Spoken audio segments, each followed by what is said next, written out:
Three comments. We're going to call the December 5th DMPS meeting to order. Point of order. Did you check with the technical man and see what our problem is? Whether we're zooming or not? Oh, I thought we were good to go. You're good except for the projector. Okay. So you have the two screens. Well, we're able to interact with individuals? Yep. Okay. Yep. All right. Thank you. Okay. Item 2 on the agenda, consideration of minutes of the November 7th, 2022 meeting. Chairman, consider the minutes for the November 7th, 2022 meeting. Second, all in favor, say aye. Aye. Aye. All opposed, say nay. Okay, that passes. That closes item number 2 on the agenda. Item number 3, chair comments on the meeting and agenda organization.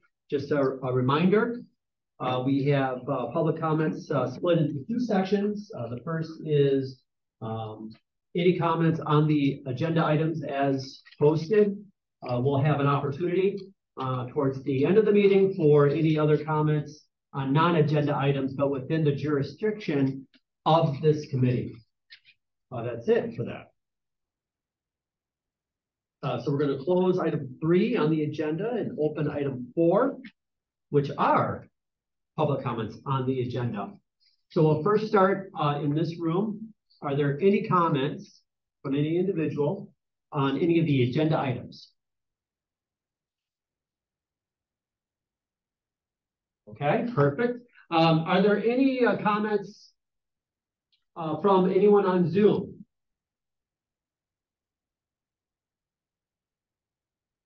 Hearing or seeing none? Okay, we are going to close number 4 and open item number 5 on the agenda, which is communications shared by committee members. Supervisor Jeffrey. Yes, so I have started the process of taking a look at the number of committees that Winnebago County has, and are looking at possibly doing some committee right sizing for Winnebago County. And I've sent out emails to various department heads. Some of them have received them already and have already sent a reply. I'm still got a few people to check off my list. But I'm asking some very simple questions of, just how many committees do you report to regularly, how long the meetings go, and if you feel the meetings are productive in regards to just simply discussion or anything in regards to the county. And just basically all I'm doing is taking that input as we go forward into 2023. So we can later put it as an agenda item for future discussion. So that's all I have to report. Okay, great, thank you. Any other? Yes, Supervisor Isaac. Yes, I'd like to offer congratulations to Supervisor Flom, from whom I just learned that he is now engaged to be married. That's a big.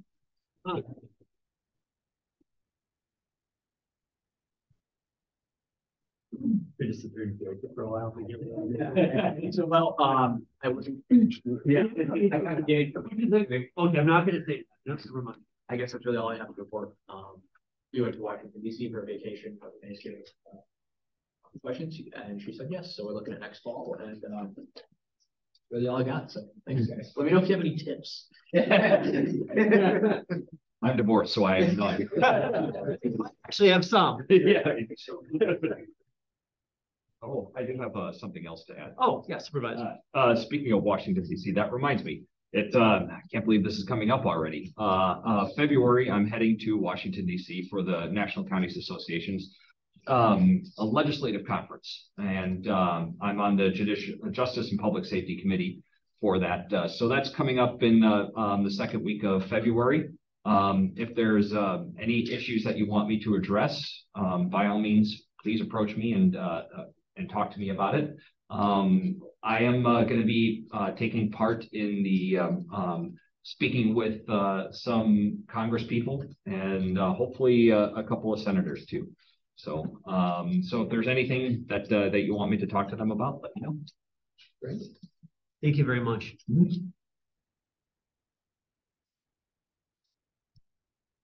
Alrighty, with that, Supervisor Hanson, just want to make sure you have anything, or you're good. You know, had a great tour today.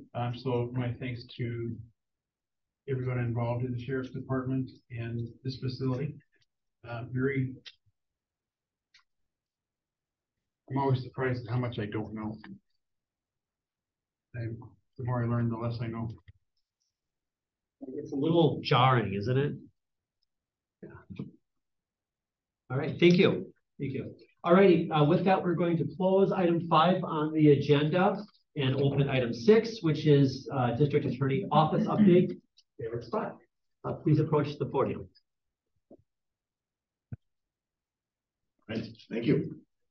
I haven't been here in a little bit, so thanks for getting me back on here and putting me up in front of the people that have all the hefty agenda items here. Appreciate that. A couple updates. One actually deals with all these folks that are sitting here. We had a recent trial updates. We had a big one a few weeks ago. That was a double homicide and attempted mutilation of a corpse for trying to burn the house that contained the bodies. That was a sheriff's office case, and actually a lot of coordination. One of the star witnesses is here, so I appreciate that. But that went to trial, I believe it was 3 weeks ago now. The defendant was convicted of all counts, will be sentenced in January. Given the nature of the charge, it'll be a life sentence. The only thing that is really up for debate is when he's eligible for parole. But it was a case where there was a lot of coordination getting ready for it. I had spent a good deal of time over here leading up to it.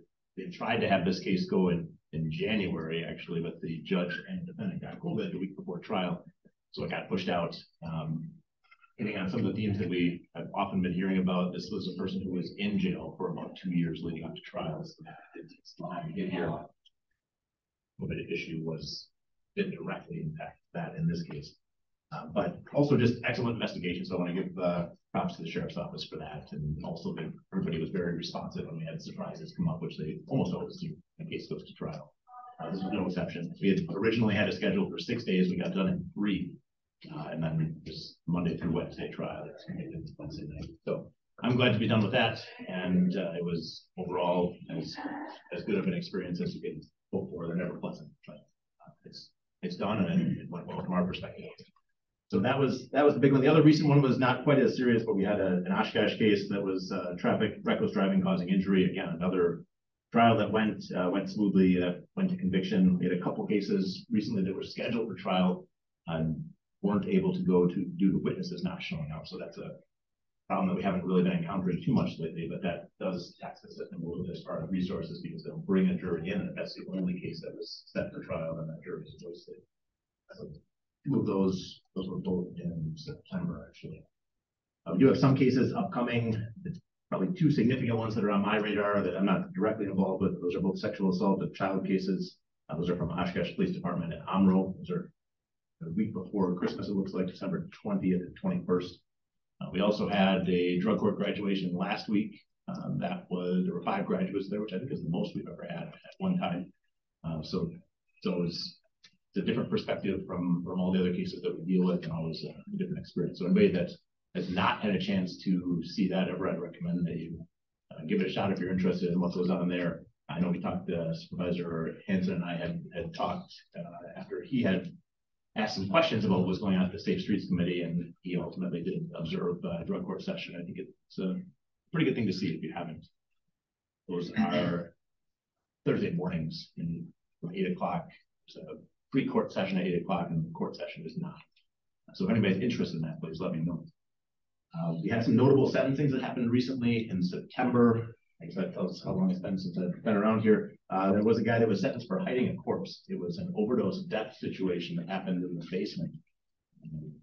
It was overall pretty bizarre, factually, but it was a box crossing case. Resulted in a 2.5-year initial confinement sentence, 2.5 years supervision as well. But there were a couple people involved in that. I think the co-defendant is still pending, but that was just a very strange and sad situation. We had a Nina stabbing case where there are multiple defendants in the probably less less culpable one, at least from my perspective, of the two, went to sentencing, was sentenced to a total of 7 years. It's 3 years confinement, 4 years supervision. The more culpable defendant is still pending trial. And that was one, I think, actually might have talked to Supervisor Deckering about that, where we were talking about people being in jail for extended periods of time. This is another case that's about approaching 2 years, I think, as far as how long people have been in custody. There was a big struggle of getting a lawyer for the one that's still pending. And that's something that we're seeing become increasingly problematic, getting attorneys appointed and then being able to get people through the system. So until that person had a lawyer, we weren't able to do that for months, or he was in jail, weren't able to proceed with the case. Then the final one that I wanted to mention, there was a case that was an overdose fatality. There was a conviction for delivery. Oshkosh case resulted in 4 years confinement, 4 years supervision. Those are ones that we continue to work on. The problem with those, I think overall law enforcement is very focused on them and trying to figure out which of the overdose deaths we're able to solve. Certainly can't solve them all because we're missing a person that would have the full story. But when we do solve them, then those are cases that go into the system, and I think it's a fairly typical sentence for those. Definitely a longer period of time than someone would sit at a store delivery. But they're not along the lines of a situation where someone is killed intentionally, but somewhere in between there. So that one was solved and ultimately resulted in a plea and a prison sentence. Final thing I wanted to mention was we're starting to work on the catalytic converter theft issue. I imagine that's something that people have seen in the papers a little bit over the last few months. There were problems with school buses. There have been problems for private vehicles as well. And we are trying to come up with some legislative fixes. I actually have just put together a memo outlining some potential changes, some of which would impact penalties, but I think the more effective solution would be to really address what drives people to do that in the first place, and that's to get money very quickly. So I think the legislative changes, which have been done in a couple other states, would get to the ease of access for somebody who has a catalytic converter right now can go and scrap it and walk away with cash. And I think a lot of times what's happening there is they're looking to get money for drugs or for something else. And a lot of states have tried to address this by either delaying the payments or requiring some sort of electronic funds transfer. So kind of making it more difficult for a person who is not legitimately engaged in this practice. There are some commercial situations where this would be more common, and I don't think it would have any real negative impact on those. But for somebody just walking in off the street trying to get instant cash for something that may or may not be theirs.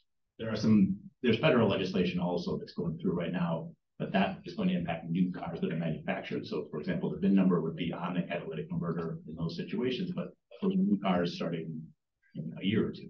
So it's something that's, there are still going to be plenty of cars out there that do not have that. So we're looking at just things that can remove the incentive to whatever degree possible, but also address the penalties.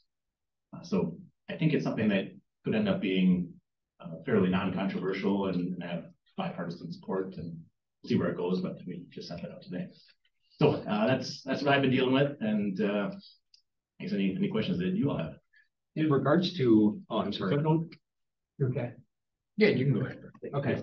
In regards to that that one in Fox Crossing where it was an overdose in the basement, I read the criminal complaint on that,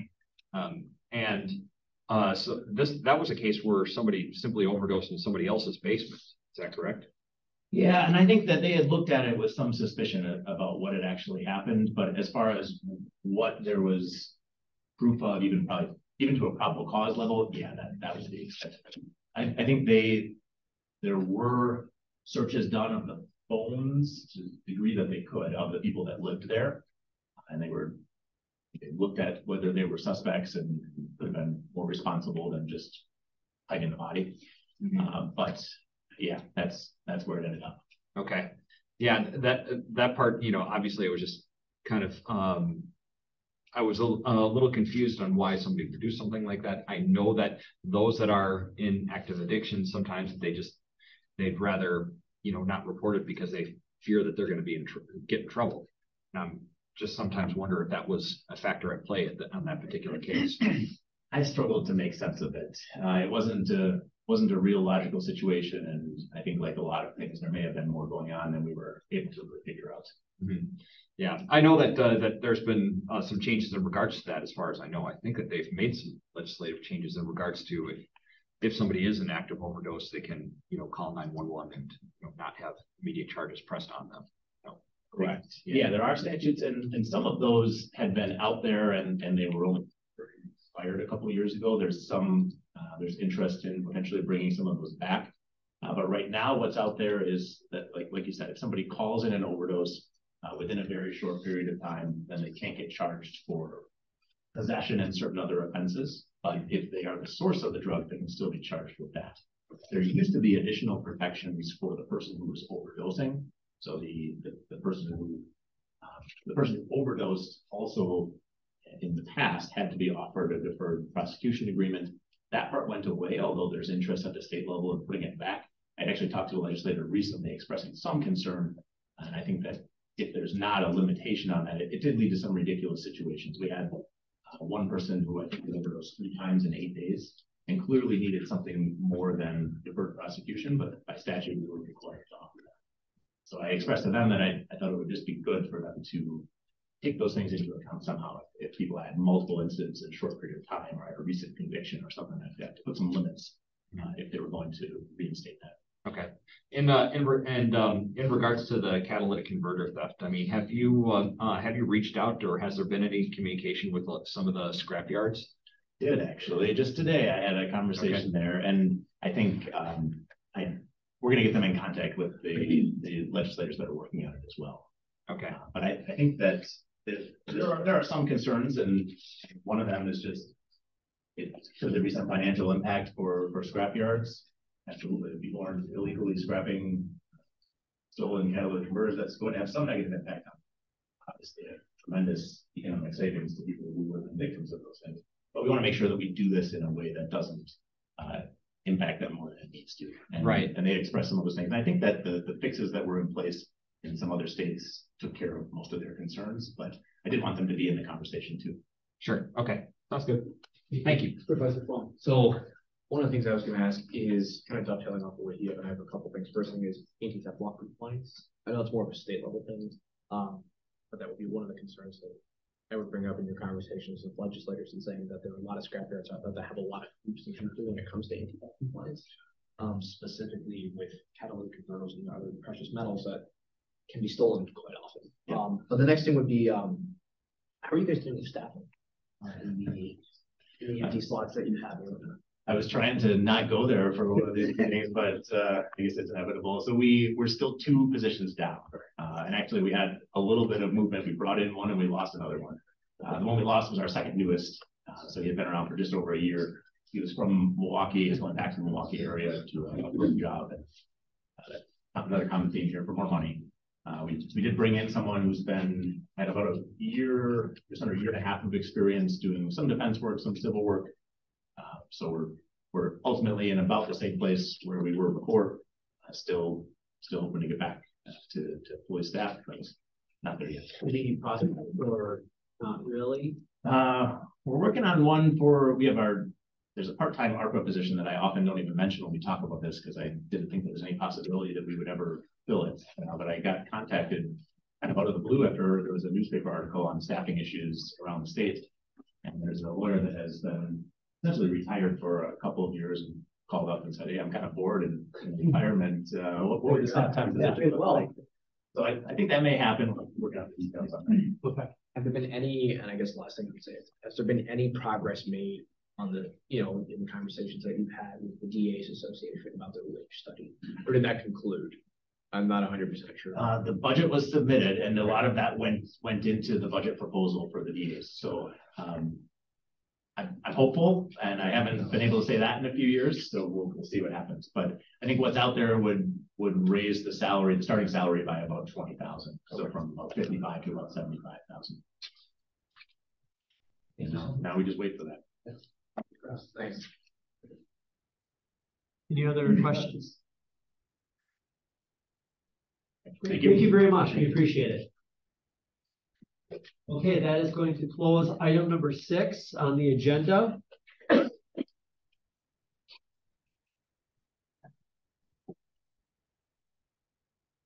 We're going to open, item 7, which is consideration vote, discuss the increase for the cremation permit from $150 to $160. Coroner/medical examiner's office. This will be the last time we say coroner/medical, right? Cheryl. Hello, gentlemen.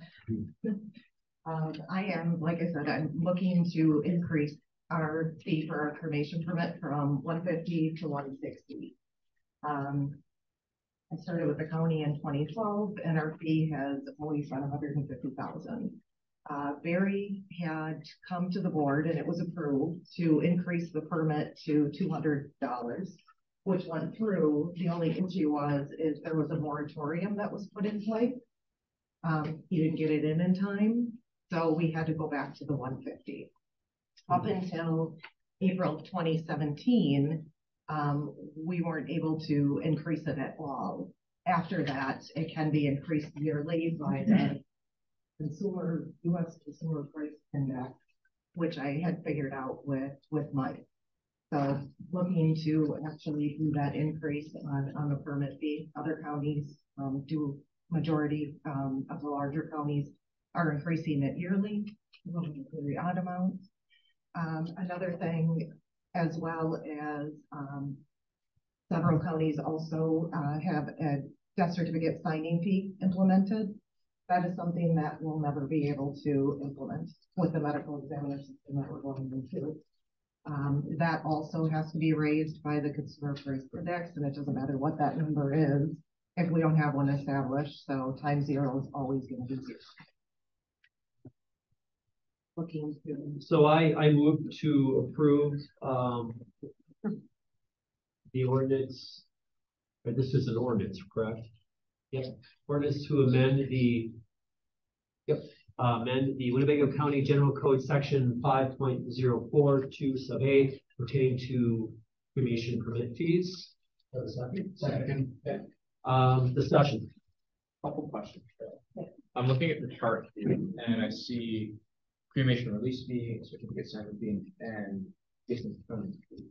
You can't do sign fee as a business. Right. So is the fee that we're looking at here that basically just lines it up with the rate of inflation?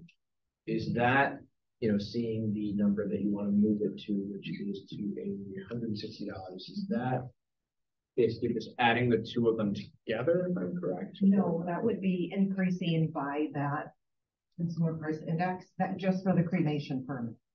Okay, so this is the cremation. For that, yeah. Which requires us to go and do a full body examination. We don't do full body photos, excuse me, but we do photographing, and then we end up issuing the permit. And just to kind of follow up here, I'm just kind of looking at the numbers here. What kind of, forgive me, my ignorance if I do have any on this, what gives the differentiation price, and why is just Brown County sitting at $262, which seems pretty steep? Is that just what the board decides to set, or is there some sort of equation behind that in terms of pricing? It would be if they could have increased it pretty much by anything would they consider reasonable back before the moratorium. So some of them did get it in, other ones increase it yearly every year. So that's why some of them too will be whatever it may be, $192.53. I was just hoping to at least keep it like that. So it's completely, it's completely up to that county. Any other discussion? Okay. All in favor, say aye. Aye. Aye. All opposed? Ayes have it. Passes. Thank you very much.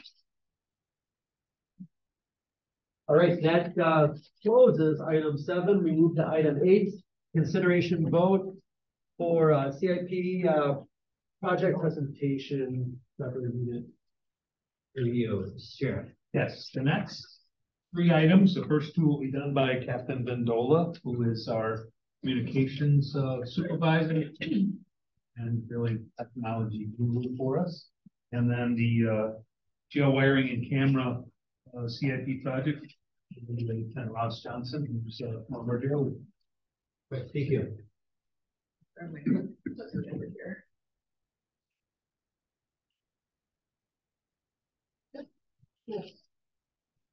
Okay. The first one, excuse me, is the subscriber unit project that we've been talking about for a couple of years now. So subscriber units is really a fancy way of saying radios, and I was gonna bring mine, I completely forgot. Anybody have a radio? I forgot my radio, I apologize. It's sitting on my desk, but these are the radios that are used by every public safety entity in the county, as well as all of the county departments that use them. So it's the simplest way to describe it is what you would expect police officers and firefighters to carry, right? And they have to be replaced. So they have somewhere between a 7 and 10 year lifespan. We bought these radios, the current radios that we have, as part of a massive project that we started in 2011 and went through 2013. So it was a 2-year project to increase and upgrade all of our county-owned infrastructure, as well as all the subscriber units at that time. And at that time, over that 2-year period, Winnebago County purchased all of the radios for all of the public safety entities in the entire county, which was about 1,500 radios. So when that happened, all of the public safety entities in the county, all the municipalities, we basically did it as a favor. We did it as a group. There was a federal mandate that required some changing in the radio structure. It happened really quickly in 2011, and it left very little time, and all the municipalities were scrambling all at the same time. So we did it as a county project, and we bought 1,550 radios at that time. When that happened, all of those radios were immediately turned over to all those municipalities, and all the municipalities knew that you guys own the radios that the county just bought. You'll have to replace them in 10 years or so, roughly. And many of those municipalities, the larger ones, have already replaced theirs or have plans to get them replaced here in the first quarter of 23. So our radio system hosts about 1.7 million radio transmissions annually. This is something that is used every day, all the time by all the entities. Right now, there's about 400 radios that belong to county departments only. And those are the ones that we are going to be talking about today. So just again, to re-highlight, we did our infrastructure starting in 2010, and we did a massive RFP at that time to figure out what the best system would be for Winnebago County. And at that time, it was determined it was going to be a Motorola infrastructure system as well as Motorola radios. In 2010, sheriff wasn't even the sheriff, and the chief deputy wasn't the chief deputy, but they were all part of these projects. They went to Minneapolis, they went to other municipalities. This was a major countywide effort involving a lot of entities. It was very thoroughly vetted back then. We're basically expanding upon that system now. That's what we have to do, is replace the remaining components. That federal mandate that happened in 2013 that I talked about was the part that required everybody to change very quickly, and it was very unexpected at the federal level. So that $5 million infrastructure that happened back then is the backbone of the system, and then we spent that additional $5.5 million on those radios for the county. So this is the guts of the radio system for the entire county. This is right in this building, right on the other side of those walls over there. This is got double, triple locks on it that not anybody can just walk in here and do anything to that equipment. It's climate controlled. It is very specific. It is very well regimented, and Winnebago County has spent a lot of money maintaining this equipment in the last decade or so to keep it all up to speed and all very user friendly. And last year, 2021, we upgraded the microwaves as a CIP project. There were 4 microwaves in Winnebago County to the tune of $330,000. That was kind of the last major infrastructure hurdle that we had to replace. The legacy components have been replaced over time. All of the components are roughly about a 10-year lifespan. The last piece are the actual subscriber units that talk to the network. So when we did this, when we had to go to narrow banding, we entered into an agreement with Outagamie County. So we are in it was a 30-year agreement at that time with Winnebago County, and we are in that agreement to share the radio core through December 31st of 2031. We are also in year 3 of a 10-year agreement on the infrastructure piece with Motorola to maintain our radio system. And they're maintaining our radio system with essentially 11-year-old equipment. So they're that responsibility, and so that they can do that, continue to do that. So we are well invested in this system, and Winnebago County has been dedicated to Motorola for, again, well over 10 years. These are the pieces that we're talking about today that are end of life. Again, this is typically what you would see if you saw a police officer or firefighter on the street or inside their squad car. And that's what we have to buy. So our end of life is somewhere now. Could they fail tomorrow? They could, all 400 radios could fail tomorrow. Will they all fail tomorrow? No, they're not all going to fail tomorrow, but they are going to start failing. They're going to start failing soon. And there's no way to predict when they will start failing. However, the manufacturer says 7 years is what the expectation is for the life. Have we seen any failed so far? Oh, sure. But we repair them. Right, no, I guess Yes. a significant amount. No, not a significant amount, Okay. but we definitely want to buy them before that happens, Right. right? Absolutely, we can't let them all fail. But at any given time, we have a dozen that are being repaired or worked on at least. So we have 80 mobiles that are permanently mounted in vehicles. Those are squad cars, those are snow plows, those are facilities vehicles, those are all county departments. 325 portables. Again, the sheriff's office is the biggest consumer of these radios, along with I think the next slide here is this one. Yeah. The facilities department and the highway department are the next two biggest users of the county owned radios. So the sheriff's office is the biggest. Highway and facilities make up the bulk of those radios, but there are other departments in there that use them as well. Public health has some, emergency management has some, DA's office, and we're going to add the coroner in as well. So those are all the county departments that have those radios, and those are all what we have to purchase right now. So there's additional costs. Those are the rough costs of the actual radios themselves. And then the rest of the stuff that comes along with it. They all have to be programmed. All of those vehicles have to have the radios actually installed in them, which is a huge endeavor. It takes about a half a day to do one. So the vendor, prices that out based on how many we have and how fast they can do them. Doing them in a snowplow is a little bit different than a squad car. The squad cars, they touch all the time, but the snowplows, they only touch once a decade when they have to replace these radios. So it's a little different. All the accessories, the earpieces, the chargers, and everything else. There are some pieces that we can reuse. Some of the older batteries we can reuse until the batteries die. I know the guys have spent a couple $1,000s here on batteries with 2022 money right now that they still have left because the batteries are all pretty much dead. So we're trying to piecemeal things together that we know that we can use over again, which are the batteries.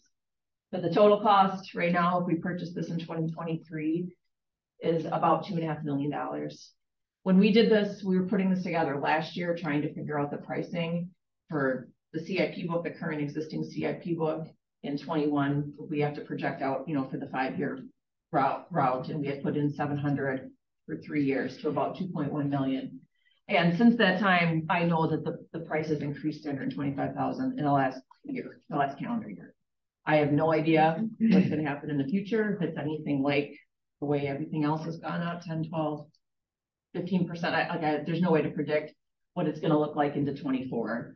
They tell us that that's the pricing. That'll be the pricing in early 23, but come next fall, come up a year from now, there's going to be another likely increase in that. So, and if we could talk to Director Collard, I think that he would say that he is hopeful this is going to be an ARPA project.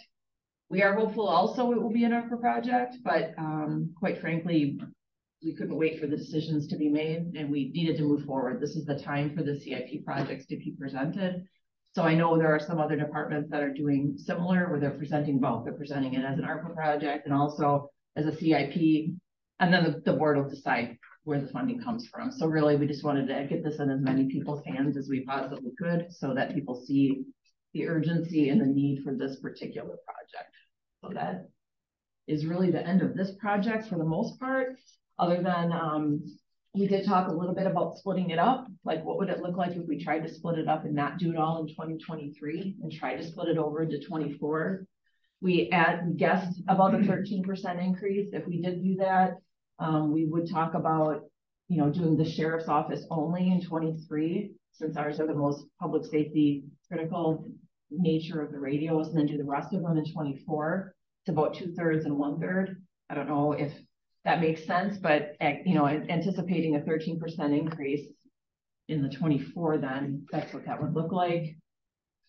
And then, you know, we did talk about alternatives. Again, we selected this vendor back in 2011, and based on some of these contracts, we're kind of married to Motorola, and we understand that.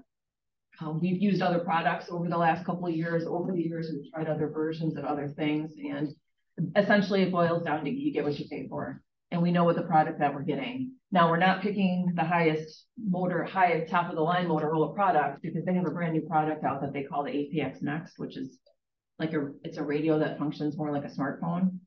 And those radios, the base radios themselves, cost $1,000 more. So we need 400, and they have a monthly fee like a cell phone would have. So I'm not sure who's going to buy those because they're really expensive. I don't know, but this is the newest and greatest thing that Motorola is talking about. And I saw the price point and said, we are absolutely not even going to look at those. We're going to replace what we have with the similar comparable product to what we have, because we know it works in our system. Maybe 10 years from now, when these have to go again, we'll talk about that, but this is where we're at today for these radios. And I got one other thing I just got a quick add is that we have maintenance agreements for the radios themselves on repairs, and there's they have to be touched by the vendor every other year. It's called a tune and test function that we have to gather them all and do all this stuff. So we have other products and other vendors. We'd have to have relationships with other vendors, other contracts to try to mix radios together. Just doesn't make any sense for us. So that's essentially the end of this one. If there are questions. Are there any questions? Yes, Supervisor Jeffrey. Yeah, so in regards to the maintenance contract with them, how is the service like overall? Like if a radio breaks down, are they pretty quick in fix? They are, and then we have built into the contract that they have to provide replacements if they can't immediately fix it, or also if it's a mission critical component, like for example, one of our towers got hit by lightning this summer. The vendor Baycom was here within an hour, like Sunday night at midnight. They pulled up. So I mean, they don't mess around at all. We have this relationship, and there is no. I think the radios were down for like less than an hour, and they're fixing them all weekend. Right. Yeah, that's good to hear. What do we kind of ask a question? By all means. What do we do if the radios go down? Like, do we have a backup plan? So the radios work on a loop, and it's a redundant loop, which is part of that Audagimi core. So it's hard to describe it, but it sort of works in like a figure-8 pattern. So what happens was, like when that one tower got hit by lightning, instead of traveling in a circle around the path, there's a hole here. So now the things on the other side of the path have to skip and try to find its way around without hitting that piece of the path.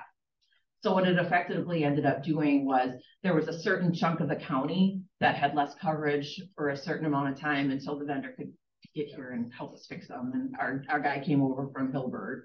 People were here, in the middle of the night getting them up. So, I mean, they go to computers, they use MDCs, they use phones. So there are workarounds, but it's very infrequent because of the relationships we have. So. Did you have? Yeah. So in regards to those earpieces, could you tell me a little bit about the earpieces? I mean, these aren't like, just a normal like earbud. No. Is anybody wearing one? Right. You're not wearing one? So no.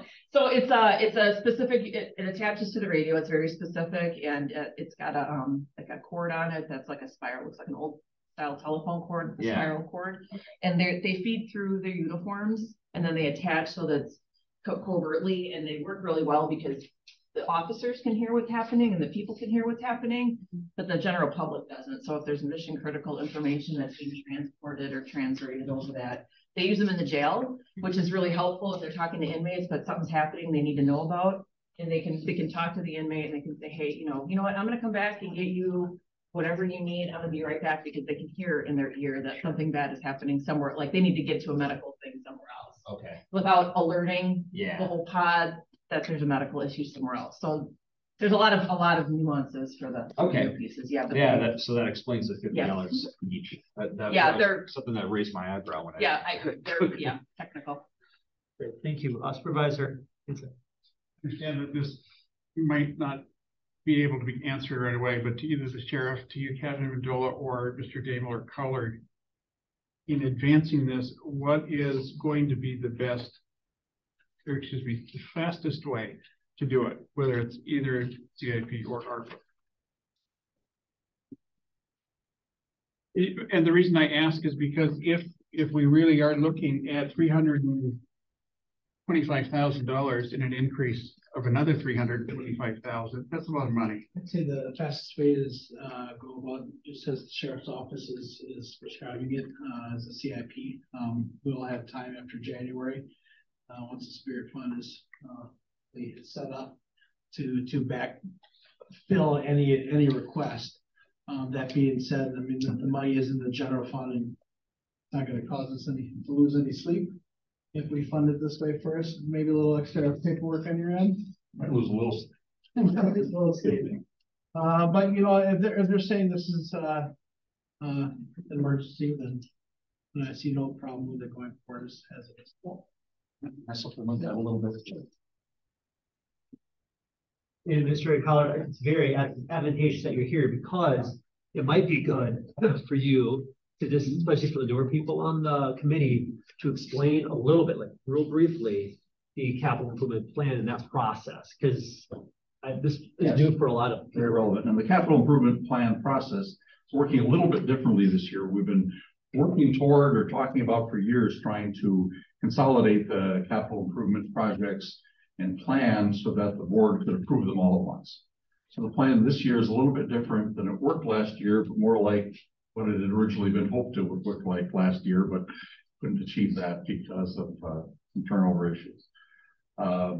So we are currently working on the capital improvements plan book, which will include a description of all the projects that the executive is approving to send forth for approval in 2023. And it also includes lists of projects and projected amounts, which are of course fairly approximate at this point, for the future 4 years following 2023. So it's a 5-year plan. Just because we want to pay attention to how needs will develop over time, we would like to spread things out. Our general goal, capital projects, is not to borrow more than $10 million. $10 million, and the bonding that we do is the primary funding mechanism for capital projects.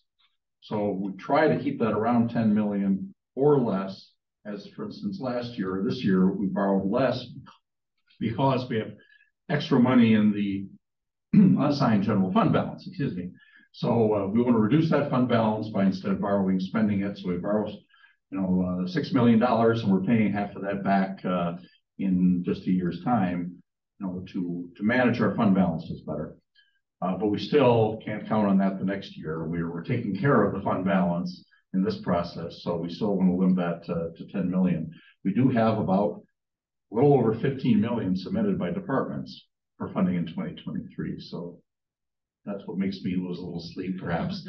But we'll be working on that. In fact, later this week, we have a meeting scheduled to start to winnow the projects and make decisions, or at least start to make decisions about maybe some should be moved to another year. But then the ARPA funding is also kind of another factor to be considered.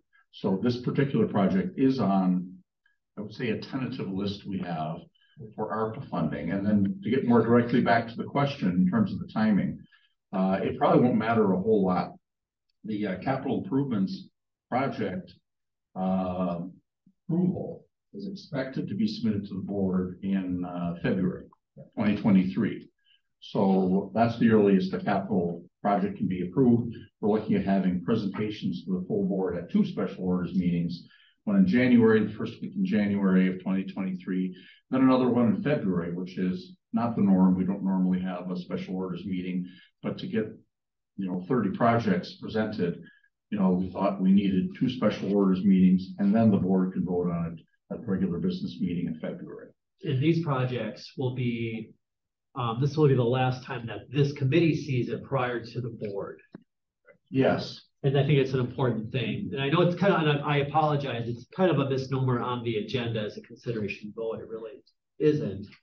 Well, it can be, but there isn't a resolution. It will all be combined in one resolution. Exactly. So for us, just so we're clear, if anything, a little premature, that could really be done by this committee in January to vote to approve it. But we want to, obviously, to have a chance to get input from the jurisdictional committees on projects for their departments. So that's certainly something we need to do. On the ARPA side, including regarding the timing, It's not necessarily really any slower, but it is dependent on the will of, first of all, the ARPA Commission and then the county board. The commission, the ARPA Strategy and Outcomes Commission, is charged with making recommendations for use of the ARPA funds to the board. So they have to go through that commission, but the commission is showing signs of wanting to be vigorous and start advancing projects, which we'll be ready to do in January. We have to go through the reallocation of funds for the lost revenue, separate those funds have been authorized by the board to go into the general fund, essentially, in the Parkview Fund, drafted a resolution approved by the commission to submit to the board in January to basically take them back out again and create what we're going to call the Spirit Fund, which is how we're going to actually spend the money that was produced as a surplus by the use of the ARPA funds for one or the other. It's a little bit complicated, but we'll get there. The point is, we will have it again, a separate fund in January, after the board meeting in January, and then the board could start spending that money permanently.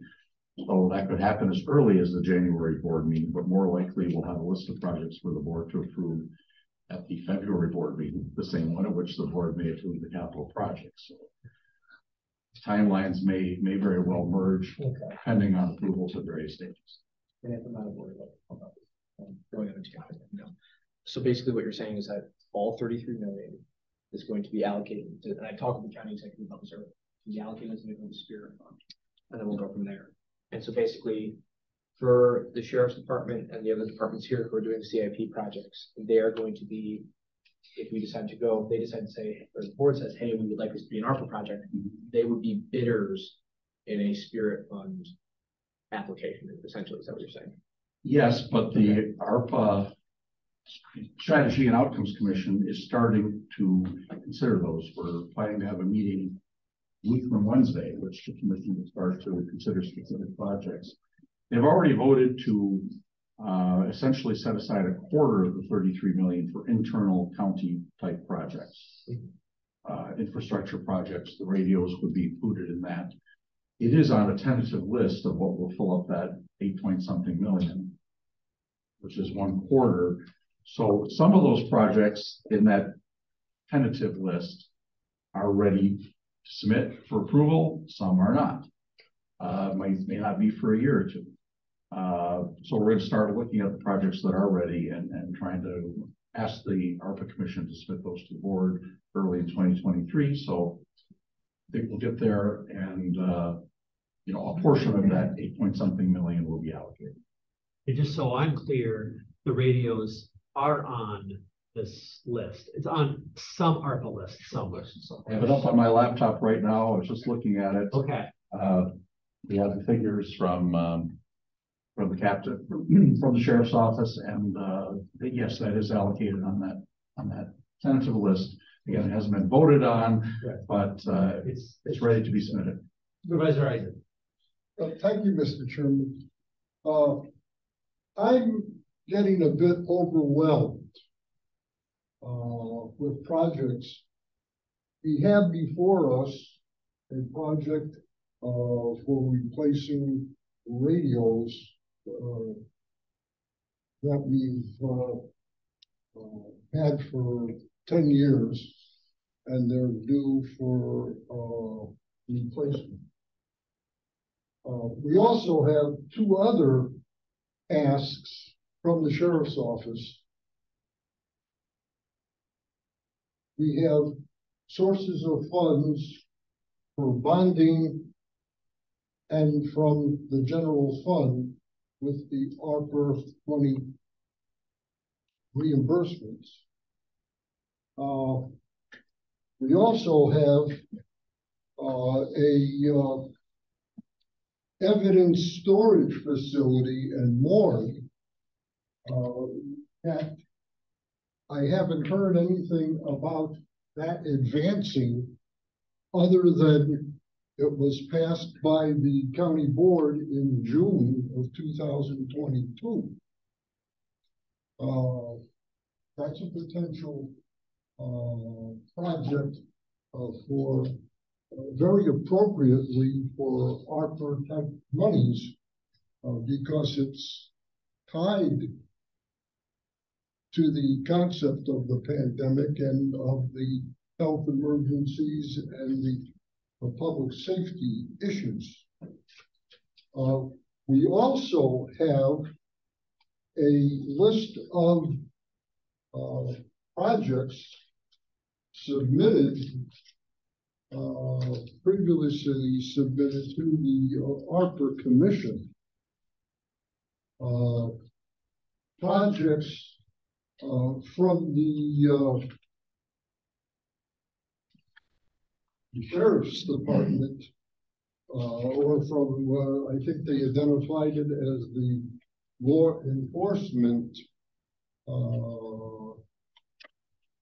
task, including $500,000 to replace domestic hot water storage tanks, $50,000 for a window reseal, $150,000 for replacing jail controls, mother's room at $15,000, roof replacement at $750,000. Now, we've got all these projects coming on our table. I think we need to get some kind of priority on these projects, on which project rates higher on a scale of 10, so that we have some way to assess where this money is going to go, and also the expectation of what the ARPA Commission will consider them. And of course, you're going to have these considerations pitted against the other asks from departments. We've got a split of $25,000 for internal needs, $50,000 for departments related to the community, and another $25,000 percentage of the ARPA money going to either direct grants or to nonprofits and the community. I think that we have to somehow get our act together, because if we go ahead right now and we give assign a high priority to the radio replacement, and of course you have 3 years, 2 years, or 1 year that you can work with it, and then you have a source of funding that's sitting in the bank that could be used, but you have all these other competing asks. Now, if we can just take our component and all of our asks and all of the sheriff's asks and other of our departments' asks, and you know, which one's more important? Is it more important to replace the console in the law enforcement center, or is it more important, urgent, to replace the radios? I don't know. Right. So what about replacing the money for replacing the remodel of the pods for a better protection of the inmates, health protection? Sure. So as far as ARPA goes, those are great thoughts and great insights for that, and that's beyond us. So I think that has to go back to the ARPA in terms of ARPA making the decision, but in terms of us, is consider all of the inputs, yep, projects we have. Absolutely, absolutely. Totally agree with you. I think the first step in that process, though, of any review of the portfolio projects is to understand the projects themselves. And I think that was the purpose in part for tonight, was to go through, these are the major projects. I think it's extremely, let's say it's a great idea, I think, to go back and ask the departments, okay, you've showed us this information. Now help us understand, it's gonna be one of my questions ultimately. Help me understand priority of this. What is more important and why? Those are great questions, extremely spot on questions to ask. But the first part. So when we look at the items where it says consideration and vote, we're not ready to vote. That's what I just, yeah, and I said that earlier. That was my fault. It was a misnomer. It should have said vote. It should have just said consideration discussion. Because that's really what this is. Okay. Right? I'm good. But to that point, I think it is something that this committee is going to have to understand is priority, because I don't think you want us deciding. Because we want to have the experts come to us with that information. So with that, were there? I just want to make one point in response to something Supervisor Eisen said, which is Please. regarding the Morgue Evidence Garage project and the Chapter 980 housing project. Those two have already been approved by the county board. So they're funded, the appropriation has been made. I'm not sure of the exact status, but those are in process. If I remember, we had said that there would be a status update in January, February, I believe, right? I'm meeting with the architect this Thursday. Again, it sounds like it's going out for bid in January and they're hoping to break ground in March. Right, so that's why I thought we had said, come back after the holidays, January, February, and just give us a more concrete update on the morgue. No, we haven't talked about the 980, but. Yeah, but I did just want to say that those are projects that are very suitable for ARPA funding, but at the present time, we've allocated those to reduce the fund balance. To use those two projects for that purpose. They also could have been bonded during the bond issue we had just a month ago. But right now, we're just using those to reduce the fund balance beyond the amount that we're reducing it through the lower than the normal bonding amount. Since we have you up, do you have a? I have some other questions, but I'll just email you because they're not germane to the conversation. I do have a question about the radios. Oh. Thank you. And this is mainly about two things. The Battle on Winnebago rescue response last year really narrowed us down on radio bandwidth. And I heard from the sheriff's department that we had to basically go to training bandwidth to go ahead and expand that out to get enough radio bandwidth for the training channels. It was just that the frequencies were so crowded that we had to move people around.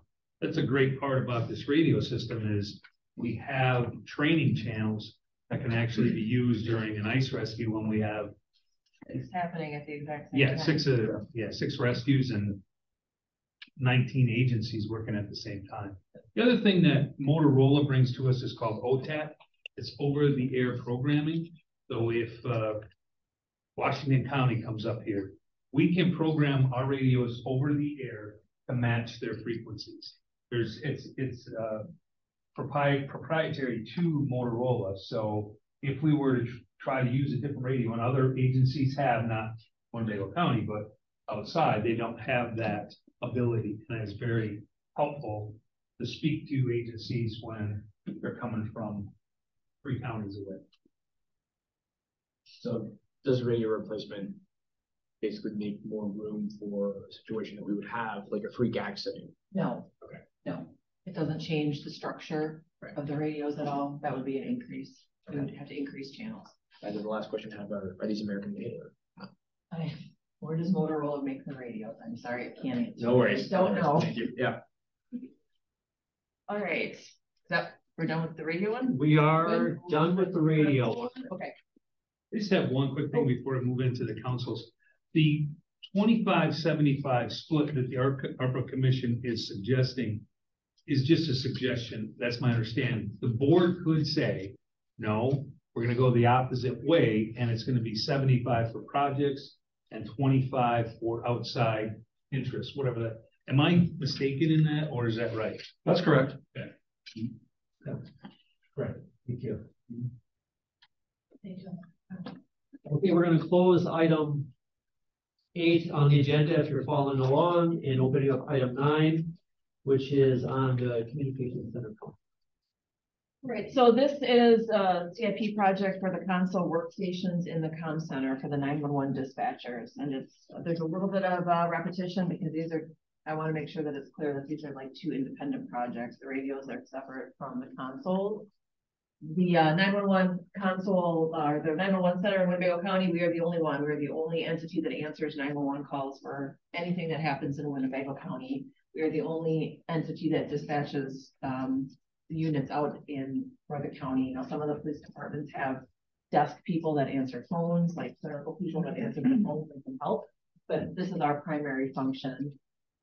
We are 24/7, 365. We pick up all those extra calls overnights when other police agencies close their desks down when they don't have anybody inside, and we dispatch again for all of the public safety entities in Winnebago County. You can see by the graph that we are pretty constant. We stay at about 175,000 phone calls a year, about 175,000 incidents a year, about 50,000 911 calls a year. This fluctuates slightly, but the picture there for the last 5 years is pretty constant. And if anything, it goes up slightly, but it definitely does not go down at all. Again, just a little bit of talk about the radios that we have, all those radios, that room that I put up with all the technical stuff. There's all the guts of the radio on the inside the building here, which is all the stuff that makes the radios work. And it's all the infrastructure that we've spent all this money on so that we can talk to all of our public safety entities. We've upgraded all those components, and this is it's somewhat related to that other project. Again, it's a separate project, but it's our dispatchers that are using the consoles and talking to the people on the other ends of those radio lines. So again, we've got these long contracts for all this existing equipment, and when it comes right down to it, though, the stuff that we still need to replace is the stuff that is germane to this building and stuff that was built when we built this building in 2003. So we also purchased in 2017 a major record system that our dispatch center deals with. We spent $2.2 million on the record suite for all of the public safety entities, again, within Winnebago County. We upgraded the jail management system for all of the inmate transactions in the jail, all the computer-aided dispatching, all the stuff. This is all the stuff that your dispatchers do 24/7, 365. So they're the ones that are supporting all of these functions for all of this money that has been spent already. We already upgraded some of the CPE equipment last year, and we are in a 5-year contract with AT&T and Intrado for some of that equipment for the 911 call handling, and that's another project that's coming up in the future as well. But now we're back to this building. This building was built in 2003, and the stuff that came with this building when we built it in 2003 was state-of-the-art and brand new and great, and now it's 20 years old. That's what this comes down to, is we have 20-year-old equipment in this comm center that is completely failed. The comm center itself is designed as a self-contained unit. It has its own restrooms, it has its own kitchen.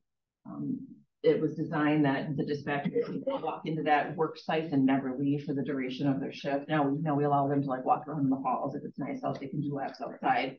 But it's designed as a self-contained unit. If there is ever a major disaster, that they can be self-supporting and self-sufficient.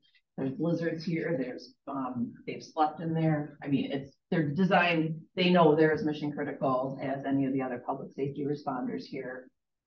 So we have to account for essentially 30 different body types, and we can't just buy plain old office furniture for these positions. It doesn't work like that. When we built the building in 2003, the stations, it was about $130,000 that we spent on these workstations. They had a 5-year warranty that they came with, and they have a 10-year lifespan. And again, 23 will be year 20 here that we are at. They were state of the art. I love this picture. I found this in my files here. I thought that was really cool. I got to put this out. So these full desks supported 4 monitors, and they're supposed to all raise and lower, as one unit, as one piece, right? Some of them still do, some of them don't. But they were cool, top of the line. 4 monitors, a printer. They had deep setbacks on them because the monitors, at the time were these giant TV consoles. Well, that's not what stuff looks like anymore, right? Now they have a flat surface, they have flat monitors, they have to have all the OSHA compliances, they have to have this ANSI standards, and there's all sorts of specifications that have to be met because of the 24/7 work nature of the spot. You have to buy seating and have certain tilt on them to fit 85% of the population, 85% of the time. I've become this like crazy, ridiculous stats and OSHA standards that we have to meet, writing this RFP to buy these things. And now they have 7 monitors and they want more. They say 7 isn't enough for the work that they have to do. Buying extra monitors for 9 workstations is expensive, so we're getting there. If we end up remodeling, we're probably going to add a couple extra, but it looks nothing like it did 20 years ago, and the work that they do today is nothing like 20 years ago. You think about what your own television, cell phone, and computer looked like 20 years ago. I mean, what it looks like now, that it's the exact same thing in the workstations here. These things are held together by 2x4s, by clamps. There's wires that are all over the place. These things are well beyond their life expectancy and they need to be replaced. That's where we're at. Is the fire department said that it's a hazard, they haven't yet. We try to keep this as clean as we can and as organized as we can. But when it comes right down to it, again, this stuff was built 20 years ago and needs to be fixed. So we have 9 stations. There's 8 in the primary dispatch center, and there's 1 that's adjacent to emergency management that we use as a EOC if we need to. And again, just some oversight there. The one on the far right is the one that's in the emergency, the one that's in next to emergency management. And that desk is completely, nothing on that desk works. The only thing that works on there are the computer monitors. So this one in here, one of the 3 actually that we robbed parts off of to fix the other ones.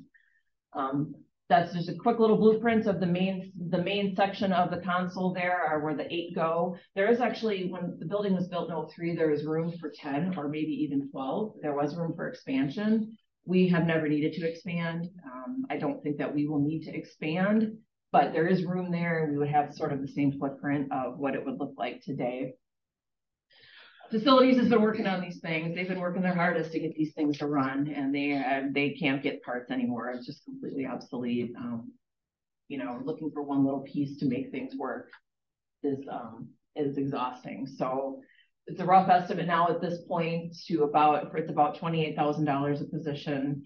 And when we, obviously when we had them installed when it was a new building, they could do it at their leisure. Now we have to do what they call a hot install. Nothing is going to go down. We have to do it live.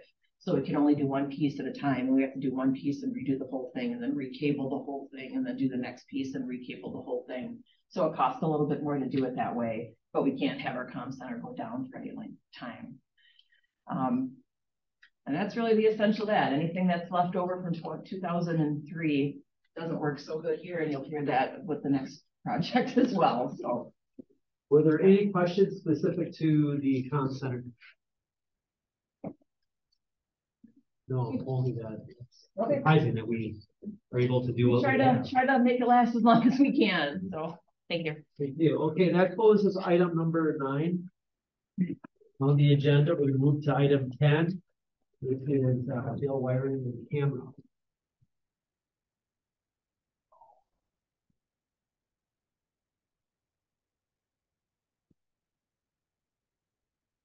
My name is Ross Johnson. I work at the sheriff's office here in the jail. And I'm going to be talking to you about wiring and camera CIP project for next year.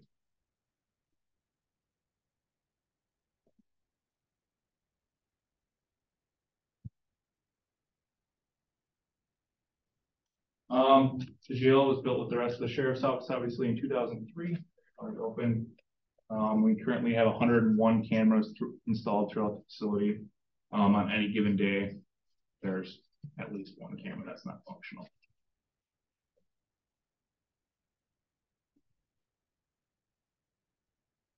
We have several different cameras installed throughout our facility. We have fisheye cameras, which is the one on the top left there. That camera itself goes straight down 360 degrees out. Those are primarily in our direct supervision housing units and in our working area. We have multi-sensor cameras, which is the one on the right. There's 4 cameras installed in that one globe, and they kind of match up. One camera will end here, and the next camera picks up where the next one left off. And then we have mini dome cameras, which are everywhere in our facility. They're at all entrances and exits. They're in all the vestibules. They're in our daily report. They monitor pretty much anything and everything. And then on the far right, we have our corner cameras. And if you look close enough, you can see that there's some caulking to the sides of it. Those were replaced during our last camera update. Somewhere between 2017 and 2019, we had 2 updates then. So those were replaced at that point. Our corner cameras are in our monitored cells. Most people think that every jail cell has a camera in it. They don't. We have 17. So we have 17 cells in our facility that are monitored by cameras at all times. The rest of them, it's some form of the day room or a direct supervision pod.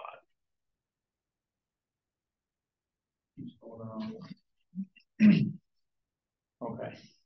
This is our master control area. So this is where everything works out of. All the cameras run to this area and then they feed the rest of the jail. On the left there, that's what one of our clerks will see. They're responsible for opening and closing all the doors, letting everybody in and out of the jail, and making sure that the inmates are okay, as well as deputies. You can look closely. You'll see a couple blue screens on each of those screens there. Those are our cameras that aren't working. So throughout the summer, some have gone down. We've gotten them back online. Now others have gone down. It's kind of a cycle where some cameras will go down, we can get them fixed, and then others go down as soon as we get those fixed. The picture on the right, it looks like a big spider web. I'll explain what that is later on, but basically we have to patchwork all of our cameras from the initial cabling that was put in the facility in 2003 to the technology of cameras nowadays.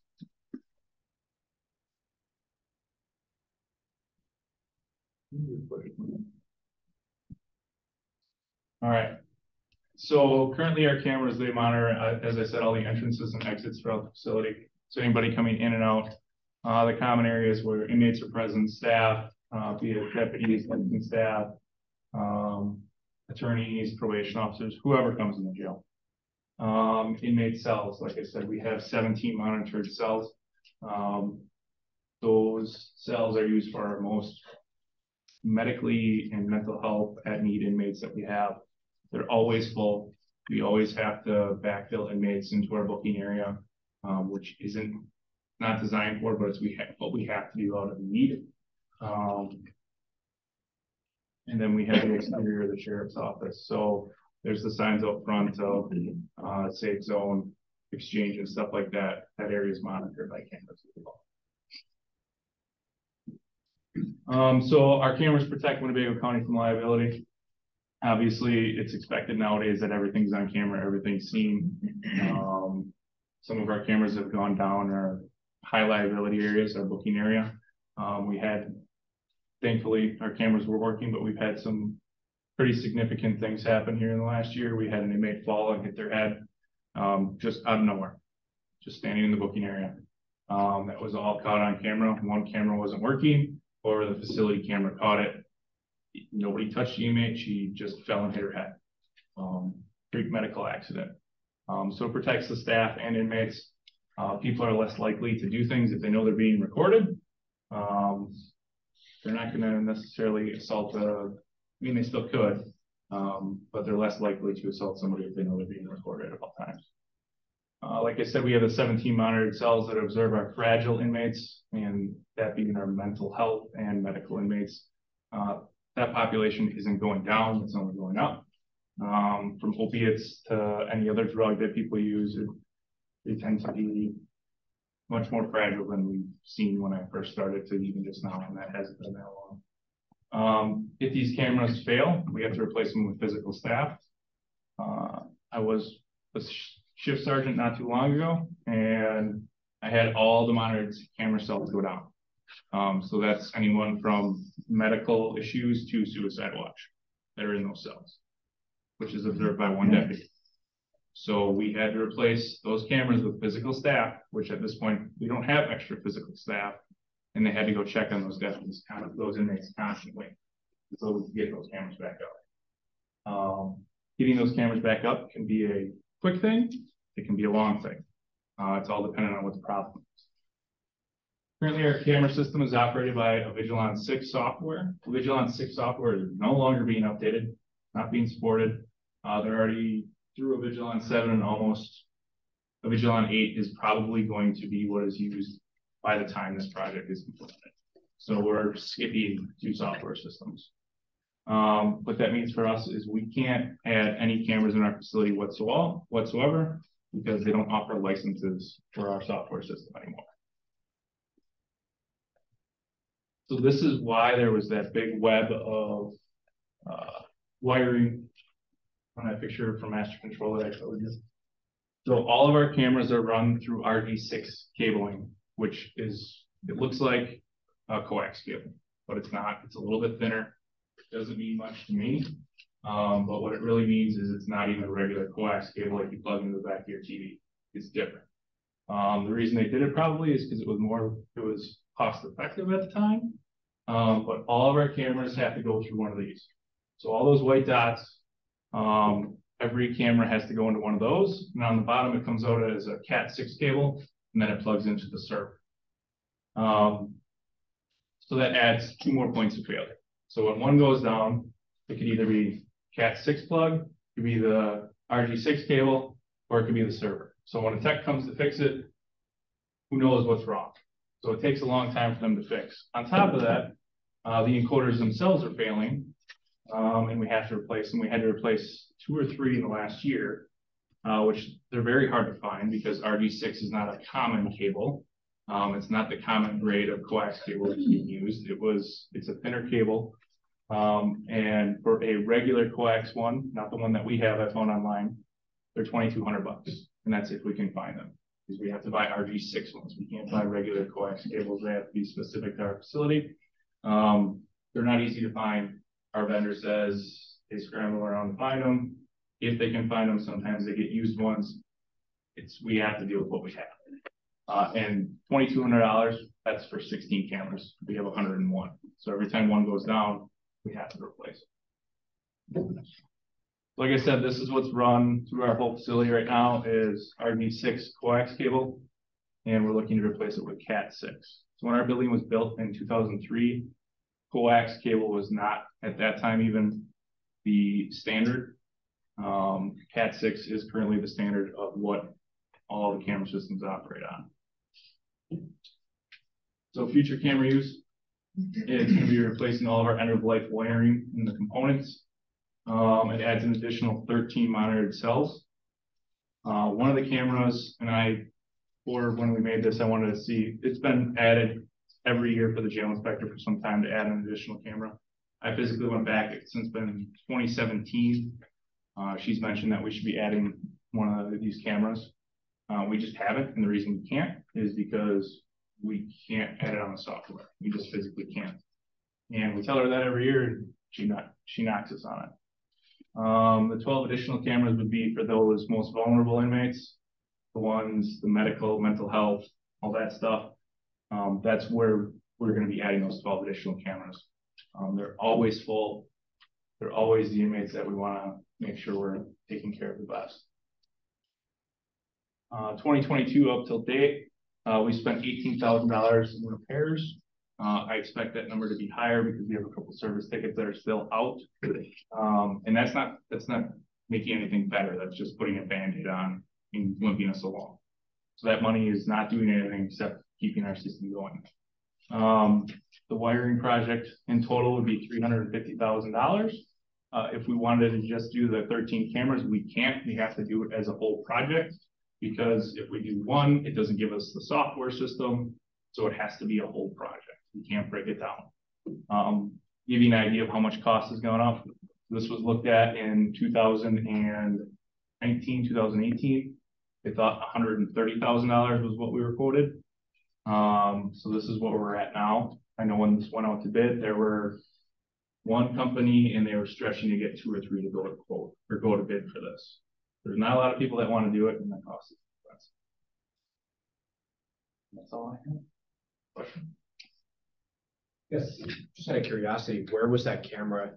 Where is it located that the jail inspector recommended it be added? Where in the jail? It's in our kitchen area, in the area that inmates are with staff. Thank you. Any other questions? Supervisor Sloan, I'm sorry, Hanson. I neglected to ask before, when approved, what is the length of time to implement and install? How long will it take to? Yeah, to install. I can't give you a rough estimate. I think it's all dependent on when we would have contractors. Interesting is that. I don't know, we have, somebody from Stanley, which is the company that runs our camera system for us. Oh, Might be able to answer that. great.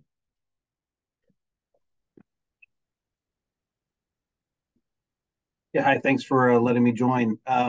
The timing on the project, typical timing on a project of this size is really going to be geared by the electrician because so much of the wiring in the building, if not all of it, is in hard conduit and has to be pulled out manually and then the new cabling brought in.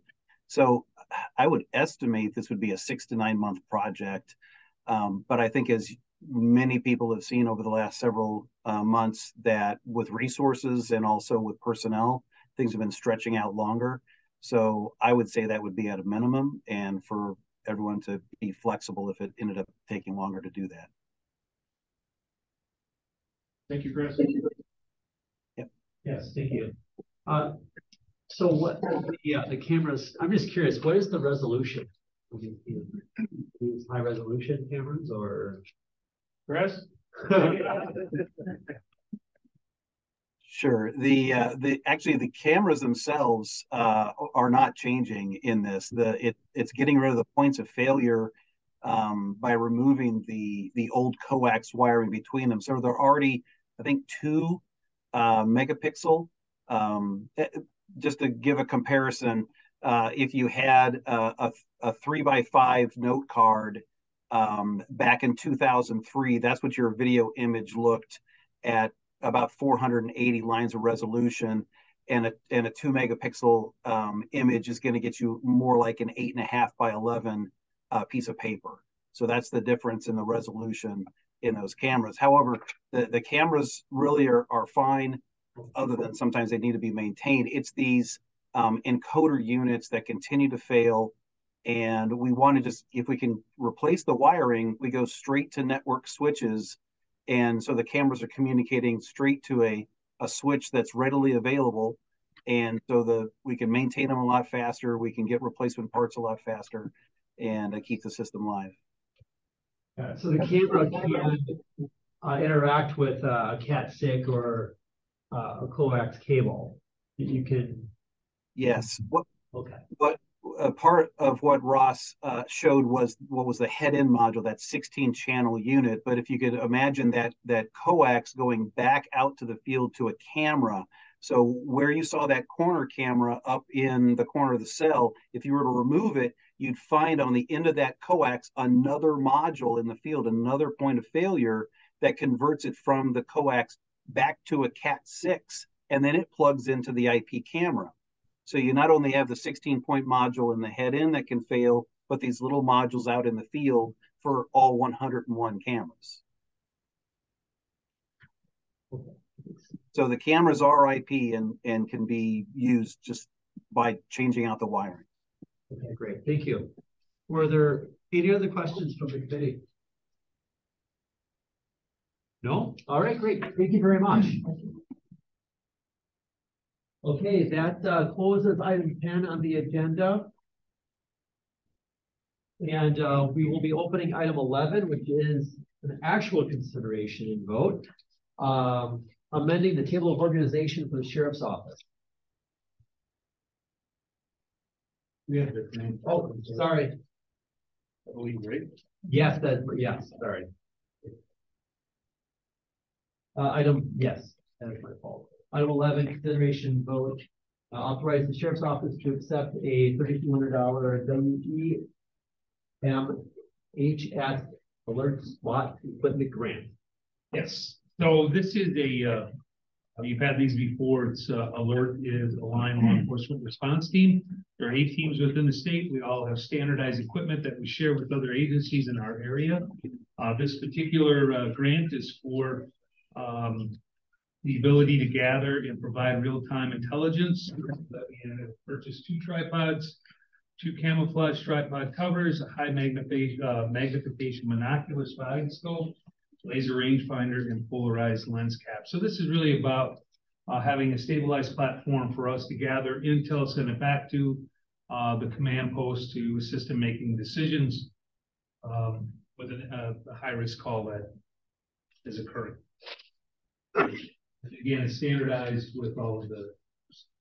Great. I move to approve this resolution to authorize the sheriff's office to accept a $3,200 WEMHS alert SWAT equipment grant. Second. Any discussion? All in favor, say aye. Aye. Opposed? Ayes have it. Passes. That closes item 11. Moving to item 12, which is the consideration vote for resolution amending the table of organization for the sheriff's office. Yes, we are asking to have approval to eliminate internet crimes investigator position and create a lieutenant of that ICAC investigation work group. So it's internet crimes against children, but it will also include other internet type crimes, to include fraud. We have an abundance of, I'm sure you all have, someone has tried to scam you some way, whether it's a phone call, whether it's a text, whether it's an email, whatever it might be. And this work group would look at those investigations as well. You're probably going to ask why now. Mike Sewall will give a presentation on what he has done as our investigator, our ICAC investigator, and then talk about what the future will look like with the new position. So Mike was headhunted the last few months by Department of Criminal Investigation. And although there wasn't a formal job offer made, it was imminent. And the average salary for that position is $108,000. I'm sorry, $104,000. That's 87 DCI agents. That's their average salary. Mike was originally part of a shared position with the district attorney's office as a crime analyst. Quickly, we recognized that he had an innate ability when it came to the internet, when it came to internet crimes against children, and we took him on full time and created the internet, or the investigator position that was approved by the board. He is phenomenal, and you're going to see what he has done. And in that position, the amount of children's lives that we have impacted positively, that were being sexually assaulted. And again, he's going to talk about what he's going to do in the future. We had a sidebar agreement with the union that allowed him to actually hold an investigator's position, which is really the same thing as a detective position. However, he did not follow the typical work in the jail, then go to patrol to detectives. That's the typical route that's followed by our deputies. It is a deputized position. They allowed us to create that position, but it was very specific as to what he could do. And it was all ICAC or internet type related. And as the district attorney, Eric Spar, stated, he was pivotal in a recent conviction, and which really violated our sidebar agreement, because that was not an ICAC crime. That was a double homicide that occurred as a domestic / drug related issue. Now, they did not file a grievance, but certainly could have. So this eliminates that, and he would be in charge of several of the detectives, as well as they have brought over patrolmen to work in our internet crimes unit. And, he will be in charge of that as well. So, further ado, Mike. Why don't we just do a motion, just so we don't get involved in the conversation and just forget to do it? Yep. Okay. So, someone want to do a motion? Yeah, Mr. Chairman, I'll move to approve resolution amending the table of organization for the sheriff's office. Okay, and Second. thank you, seconds.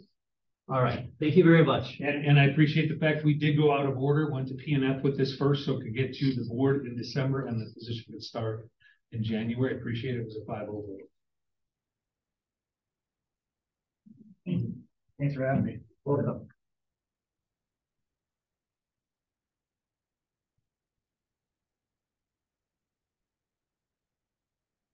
All right, so I'm just gonna go over kind of how this program has developed over the last, I've been here almost 10 years, it'll be 10 years in March. Where it started, where it's going, and why we feel the need for a working group here at the Sheriff's Office and what impact we've had on children all across the world so far from right here in Oshkosh, Wisconsin. All right, so what we do. So as an ICAC task force member in the state of Wisconsin, these are some of the main components of things that how we operate as a unit. So a majority of what we do is we engage in proactive online undercover investigations. So that's myself and 2 or 3 other trained investigators. We pose as children, we pose as adults trying to exploit children. We basically try to shine the light on those trying to exploit children on the internet. So we go to the applications that they use, the places that they go in order to try to harm children. And we either pose as that child or we pose as another adult, try to gather information on them to hopefully hold them accountable for their actions. And how many people are doing this?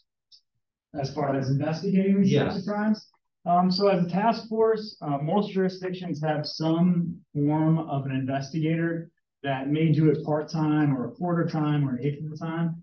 We're one of the only jurisdictions, I think, in the state that actually has someone, myself, doing this full-time. Okay. And that'll reflect in some of the things that I show you later on in this presentation, based upon the impact that we've had as an agency in this county, adjoining counties, and then throughout the world. We also deal with peer-to-peer child exploitation material investigations. So those are people that are trying to trade images and videos of children that they shouldn't be. Okay. So we go out and we try to locate those people and hold them accountable for trading those kinds of images and videos, whether it's in this county or beyond. We also deal a lot with cyber tips. So if you're not familiar with what cyber tip is, all the social media platforms, so Facebook, Instagram, Snapchat, you name it, they have ways to kind of police their own platform, right? So what they do is if they see a conversation that's going on that shouldn't be between an adult and a child, images or videos being shared of children on their platform, they'll actually send what's called a cyber tip out to the National Center of Missing and Exploited Children. They're kind of the clearinghouse for all of these tips from all the social media platforms. What they do then is they forward those on to the jurisdictions throughout the country. So anything in Winnebago County, excluding Oshkosh, would come to us at the Sheriff's Office. And we get those on a regular basis, and I go more into it a little bit in this presentation. Right now, I act as kind of our federal liaison. I was deputized as a federal task force officer with the FBI. So I currently hold a position there with the Child Exploitation and Human Trafficking Task Force out of Milwaukee. So I'm a tie between the federal government and I bring those resources up here to Winnebago County and Oshkosh and the adjoining counties. And affords us ability to look into more crimes, not just here, but abroad too as well. We have national and international collaboration. We're probably one of the only agencies in the state, if not this whole entire region, that has an international collaboration component to it. So as much as we're taking care of everybody in Winnebago County, those children getting in those areas, we also are looking out for all children, and we're very unique in that aspect.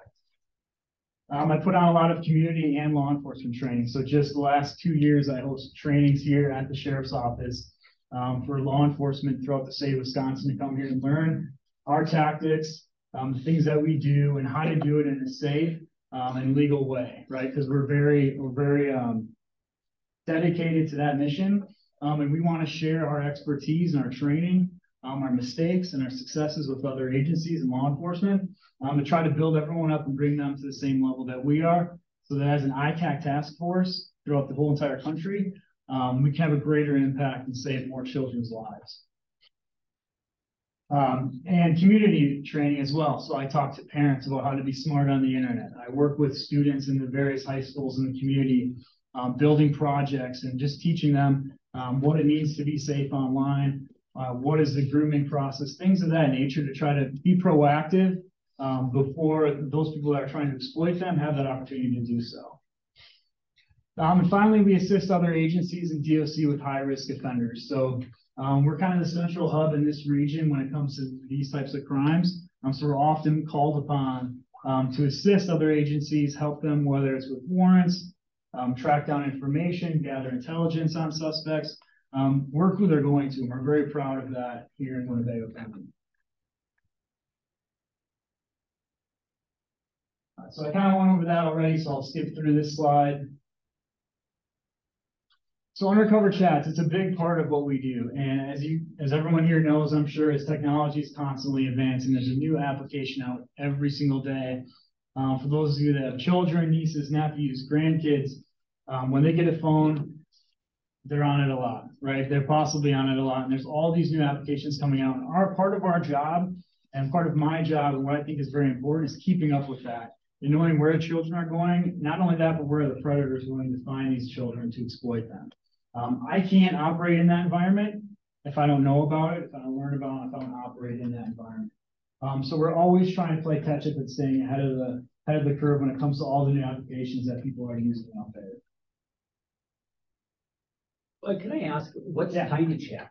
I've never heard that one. Tiny Chat, I can go back. So that's like a kind of like a Skype. Okay, so it's like a webcam type chat type thing.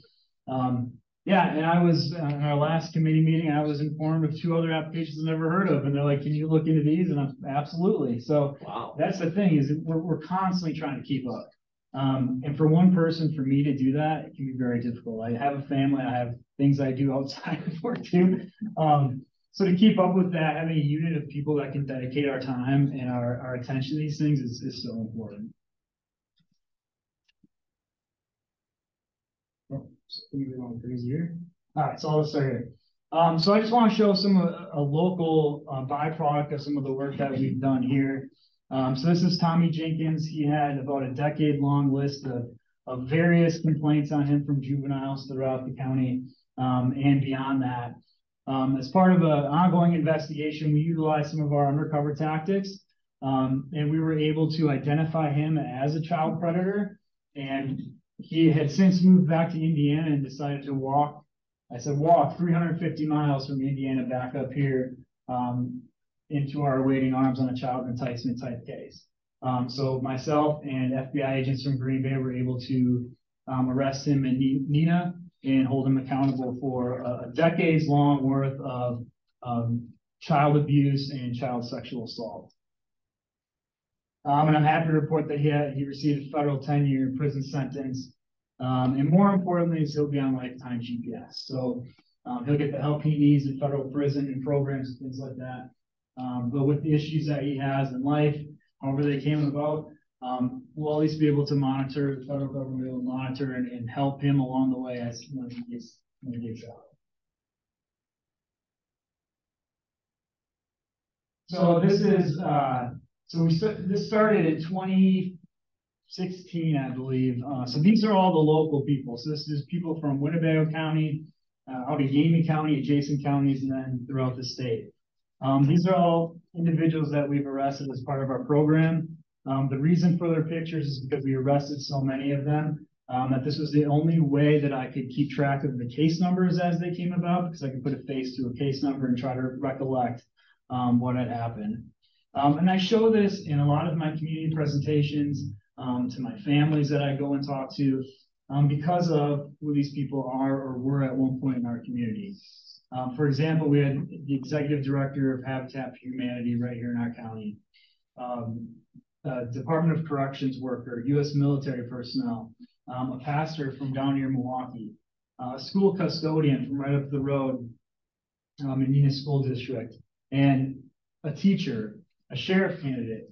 So he's a sheriff candidate in Gamey County. I believe it was 2 cycles ago or last cycle, 2 cycles ago, that arrest resulted from a cyber tip that we received. So he was working in law enforcement for decades and being in positions of trust, and we were able to identify him through a cyber tip and take care of a problem. And outside of that, after we arrested him, he got out on bond on a federal charge, right? He's awaiting sentencing, and he got rearrested for possessing more images of videos while he was out. So my point behind that and showing you kind of these positions is it's unlike any other crime type, right? These are people with seemingly normal lives, and some of them very important lives, families, children, jobs that people look up to. And it's our job as an ICAC task force and as an affiliate in this county to expose these people and try to find them in any way that we can, okay, in a legal way. And that's part of what I foresee as our unit is having a more basic grip on the new things that are coming out in order to try to identify these folks. So I want to briefly go over Operation Kickboxer.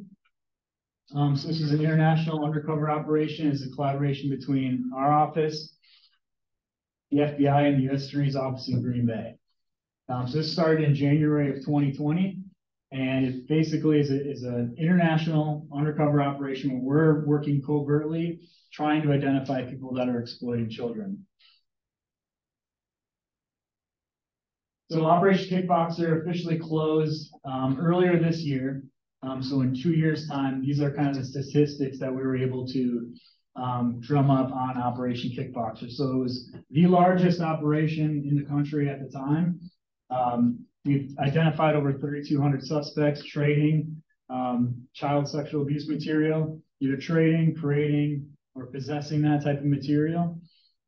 We enacted almost 100 plus warrants throughout the country. All 50 states were represented in this operation, which also resulted in over 75 arrests. I can update this every day as I'm still getting phone calls from all throughout the country, different FBI RAs saying, hey, we had this arrest, we saved this child. It's just, I can't keep up anymore. But most importantly and most impactful, and the reason why I do this job and the reason I've dedicated my professional career to this are the 79 children that we were able to save from live hands-on sexual assault. So these are kids that we were able to dispatch law enforcement to in a matter of hours for being sexually assaulted before our eyes and rescue them from that abuse.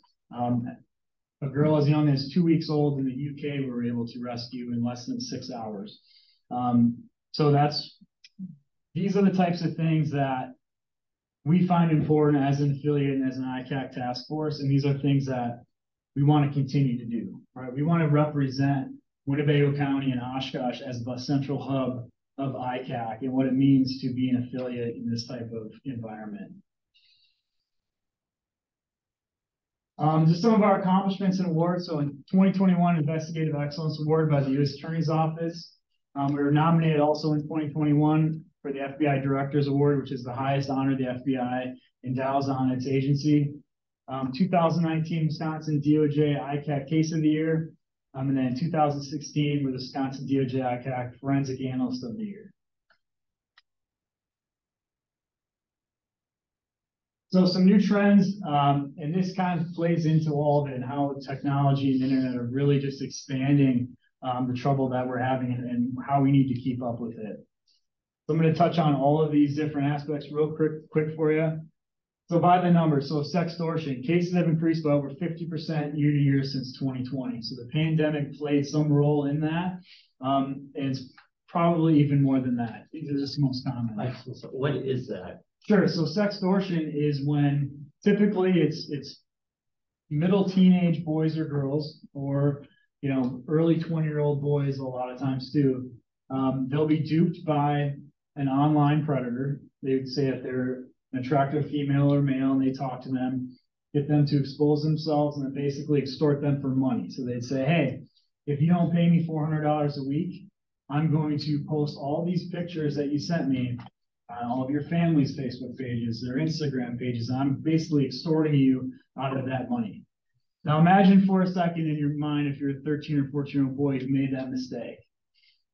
And you can't go to your parents, you can't trust necessarily law enforcement because you're afraid of what could happen to you as well. Suicide rates on sextortion are astronomical. They are pinned into a corner, right? with little relief or no know-how on what to do.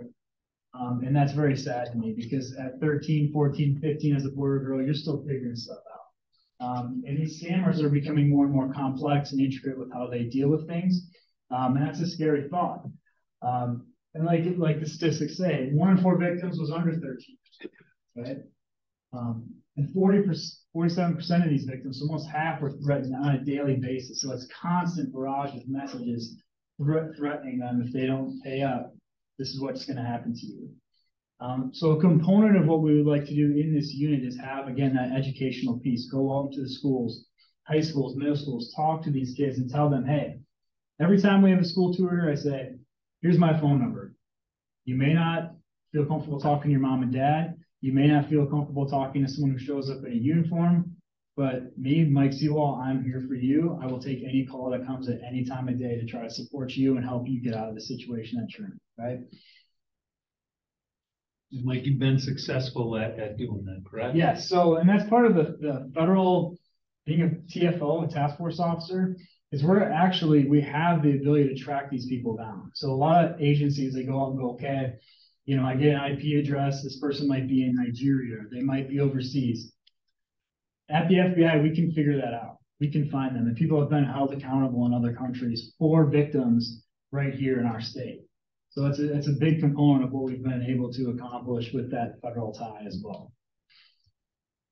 I discussed cyber tips a little bit before, but in 2021, there were over 29 million cyber tips, which is an increase of 35%. And that number is going to be pretty consistent.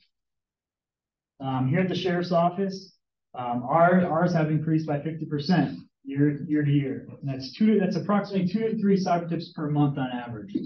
And to give you an idea, each cyber tip takes approximately 1 month to fully investigate. So if I'm the expert in the field doing it and I don't have support, that's a lot of time and energy going into one cyber tip. And that takes away from some of the proactive work that we can do because we have to respond to those cyber tips. It's absolutely critical that we jump on those cyber tips and take care of them.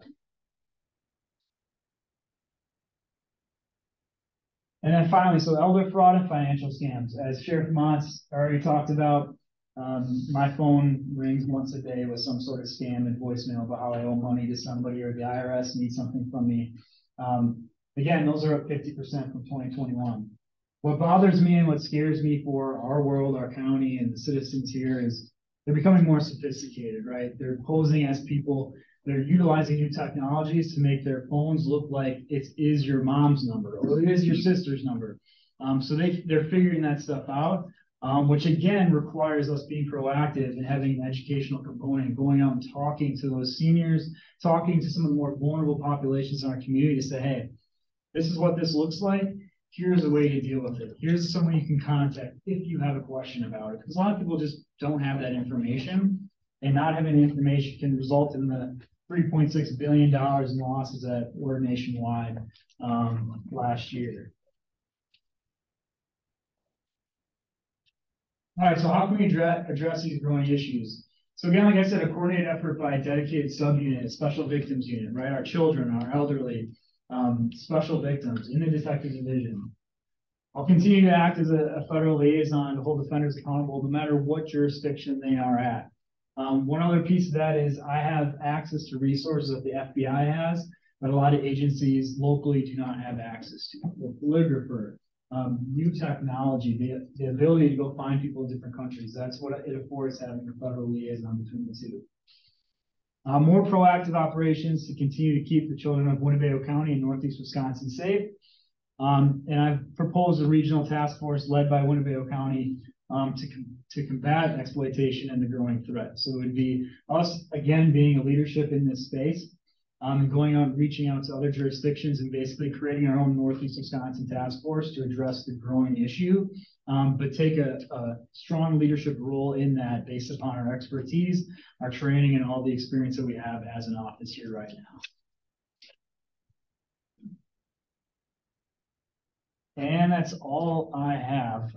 Any questions on any of that stuff? I have just a couple of questions. So, and I totally can appreciate the elder. I'm almost 90. I'm the primary caregiver for her, so I appreciate that. and it's an issue. My question is, if we add that to the mix of items amongst the other things, does that decrease your ability to continue to focus on children exploitation? So I think the view we have, and it's still in its infancy, obviously, because it goes through a lot of this process and trying to figure out, okay, what is schematically, logistically this unit going to look like? But I think preliminarily, what we're looking at is having a sensitive crimes detective, which we already have. So that's CPS reports, so human services and stuff like that. We would have another ICAC investigator, and then another fraud and elder abuse and more the financial crime type investigator too, with me overseeing that unit, right? So we would have the same abilities we've always had, but the ability to kind of organize those different sectors and crime types and dedicate resources and prioritize with a little bit more leadership over the top, saying, okay, this is what we're going to do today, but then be able to cross blend all those people into all the other crime types that we investigate in order to combat them as a unit, a subunit in the detection division.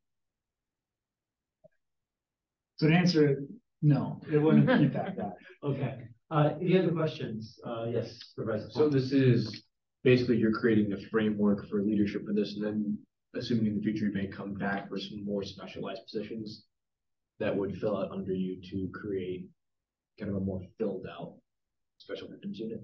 That's correct. Okay.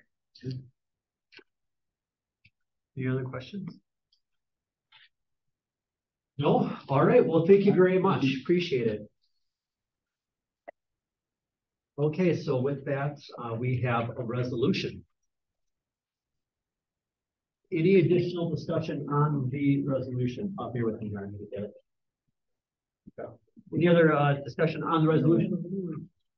Yes, please. Yeah, I made mention, I communicated with the sheriff. I had a question in regards to eliminating that specialized investigator position that Mr. Sewell was in. And in the job description, it had that we were provided with, it described that he would supervise the cyber investigators. I was satisfied when the sheriff replied that there are other individuals who do that work and available, and it was mentioned here in the presentation that there were a couple of other individuals that were assigned would be doing that work, and so that that resolved the reconciling the fact that he's going to leave a position and take a management position as a lieutenant, but he's still going to be supervising his own position, which is taken off of the organization chart. But there are other people doing that same work other than him in that position. But that was kind of what I was getting at too, a little bit with from my question. Great. Thank you. Okay, with that, no additional discussion. So all in favor, say aye. Aye. Opposed? Okay, that passes. All right, we're going to close item 12. Moving on to item 13, Sheriff's Report. Okay, I do want to, we have GIS here for questions on the NG 911 project and the whole, what needs to be done and how massive that is. But I want to quickly just touch on a couple of other things in the sheriff's report, and then you can ask questions to the GIS and to Captain Mendola. We had a recent COVID outbreak in the jail. It started on November 10th, around November 11th with 15. Our peak was November 21st with 54. We're not down to 2, so it's basically cleared itself out. Prior to that, we had 250 COVID inmates since the beginning of the pandemic, so about 304. total throughout the pandemic. So it has definitely impacted operations throughout the pandemic. We have 13 inmates that have participated in our Vivitrol program. Again, that is the shot that will block opioids for 1 month. And then there's follow-ups that we have them commit to. They get a shot right prior to being released. And then again, there's all of the appointments are made by our jail immigration person as far as additional counseling and all those other things. The warm handoff to recovery coaches, that's what I'm looking for, has been very successful. So we have, in some cases, stopped seeing regular customers come back to the jail. It is, there has been some temporary success, at least for now. The other thing is we have 4 retirement that were kind of sprung on us, but these are all 30-year employees, 28. That's why we do what we do and retire. So 2 have given us dates, 2 have upcoming and some vacancies. However, we have with the additional transfer policy with giving years of service to those that have had prior positions. We hired one from the State Patrol, and we're making a job offer to soon to Waukesha County. So some things are, just moving around, but they have seen some success. We do have 3 interns, 2 from UWO, 1 from Fox Valley Tech that will be starting on our paid internship program once they get through the background, and then they will become permanent employees in May when they graduate. Will help as well. Pending questions about that, I'll move to the NG 911. Just one. Do we have an update on the fatality? Yeah. No, we don't. Cheryl's gone. Autopsy was inconclusive, and we're waiting on test results, blood results. That's where we stand. Okay. I also have a question in regards to COVID. For those, do they have access to vaccines and flu shots? Yes, through our HSU unit, our health service unit. Yes, they do. Okay, and they just need to inquire within. Yeah, we run monthly clinics, so they have on a monthly basis. They are offered both the flu shot as well as COVID vaccines. Okay. Sheriff, does someone identify to you with symptoms, or are they tested? Is that how you have the numbers? Yes. So Dave, why don't you run through the process?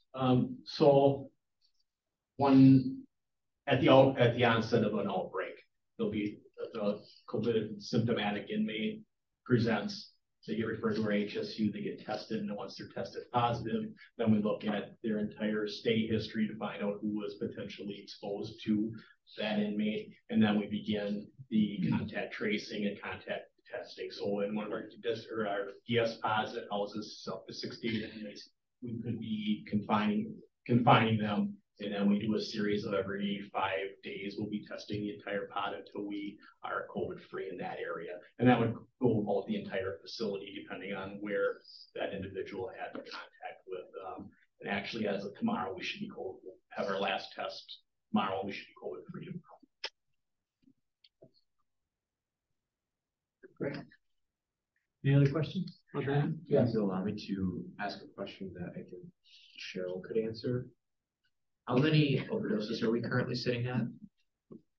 Oh my goodness. I knew I should have looked at this before I even. Yeah, every time. And that was actually my deputy right now, so I'm heading out to go on a case with him.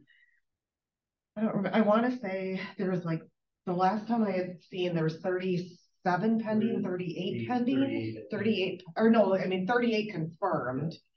And right now we just keep tacking them on. I'm going to say we're 11 or 12 pending. Yeah. Obviously, some of them have been pending because we're waiting on toxicology or those final reports to get back, but it's not slowing down. So we're probably gonna crest over 50 before the end of the year. If that.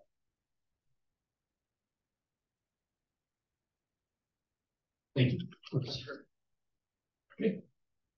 NG 911 questions. I don't know, Supervisor Eisen, if you have any questions or if you were satisfied with what was sent. Well, we're still 5 years away from where the large numbers of other counties qualify. Those are the standard that we design. I don't know that they actually qualified, but they just showed the interest or filled out the application because we're actually higher than the state average with readiness and preparedness. We're always a little bit ahead of the average, always. And it was kind of a shock to hear that when you look at a map and you see 2/3 of the state that have met the standard, and we're 5 years away from meeting the standard. Yeah, well, maybe. It's the standard. Yeah. So just a quick piggyback on what the sheriff said, it's the map that you looked at, that you brought the other time, so. Yeah, I think it was in the Wisconsin. Yeah. Association. So if they reprinted that today, our name is on that map, doesn't change the fact that we have years and years of data to fix. And it's not, it's complex data attached to our databases that we share with Outagamie and Calumet County. We're actually talking about going out for a tri-county RFP here with the GIS departments in 23 to try to figure out the next steps to get that data closer to being where it needs to be. The rough estimate that Outagamie has for their portion of the data already is close to 100,000. So dollars to get it fixed by a contractor. So we know if we do this, it's going to be expensive. It's a GIS project. So it's not something that we would necessarily have in this room because it's a different group, but it's a lot of moving parts, and we're trying to move forward collectively as a group to get us to where we need to be.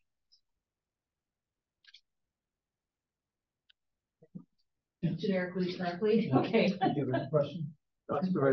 So when you mean tri-county bid, do you mean us out of Fond du Lac or us out of Calumet? Us out of Calumet, and it's really about boundaries and road center lines and who shares what resources. And when you get up in that part, that's a mess. Down here, it's a straight line. Fond du Lac, Winnebago is a straight line across. It's really easy to figure it out, but up there, it's not pretty. So to have us work together makes absolute sense. We've always done that, and we'll continue to do that. Everybody wants to continue to do that because it's not a square.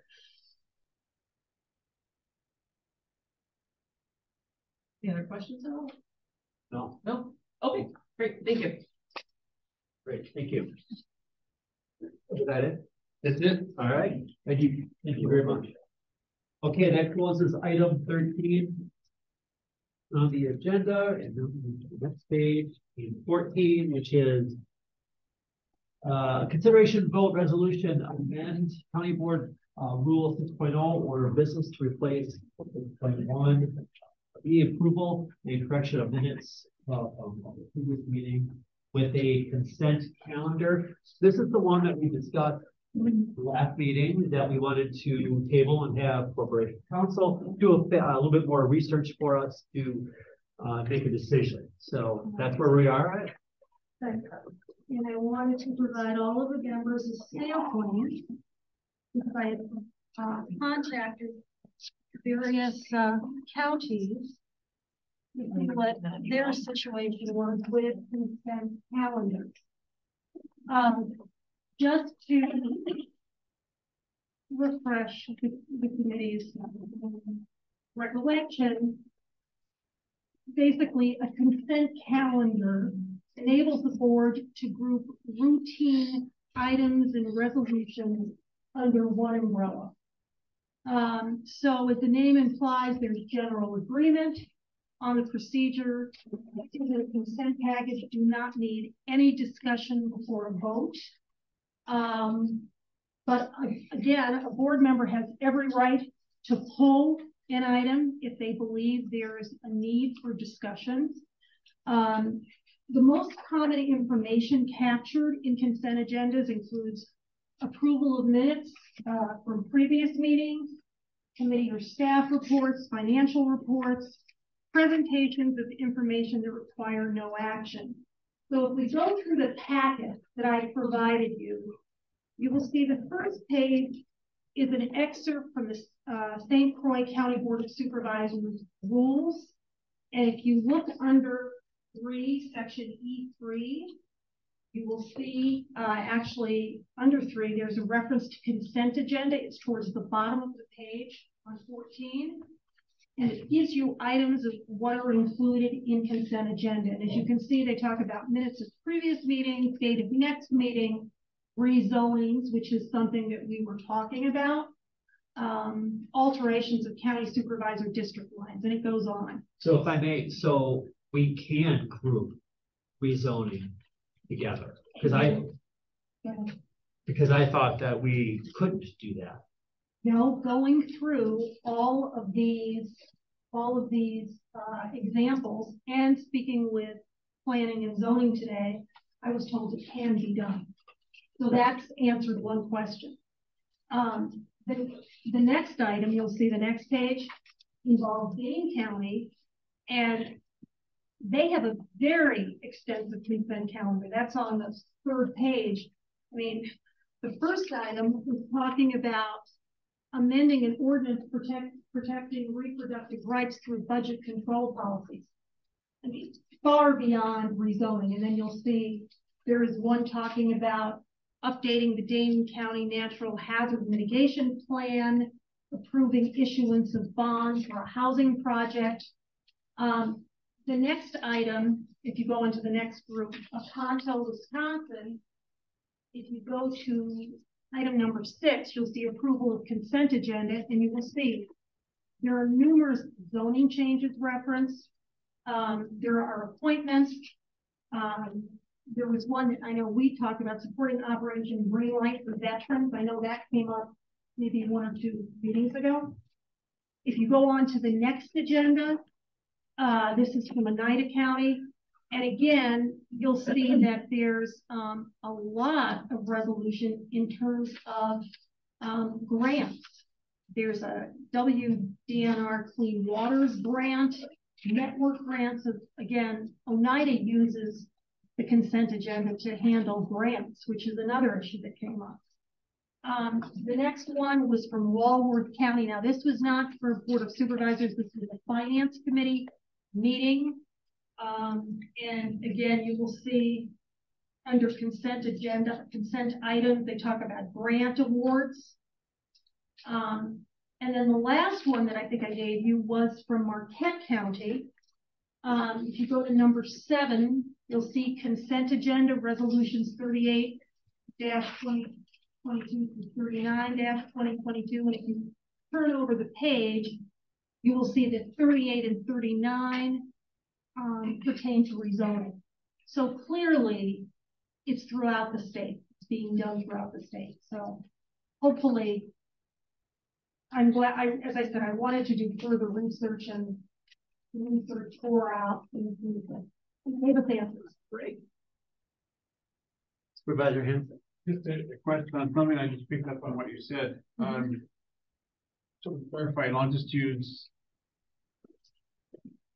zoning. If we were to advance this, you said any supervisor could pull one out. So does that mean if there's a consent, I can say, Mr. Chairman, I want to pull out this resolution from the consent agenda? Yes. Is that what you mean? That's exactly right.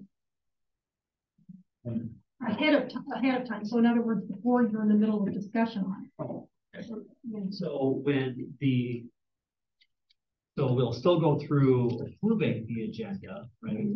But it has to be before that. Yes. So, I could not do it at the meeting itself. no, No, so when the meeting is called to order. Before, so after that, but before we all approve the agenda. Or you adopt the. Yeah, I'm sorry, thank you, adopt, that's the word, adopt. You would then have to petition the chair. Right away. But it can be done at the meeting. And I do have a question. I think he had his hand I up. have Sure. an observation. Oh, please. My observation from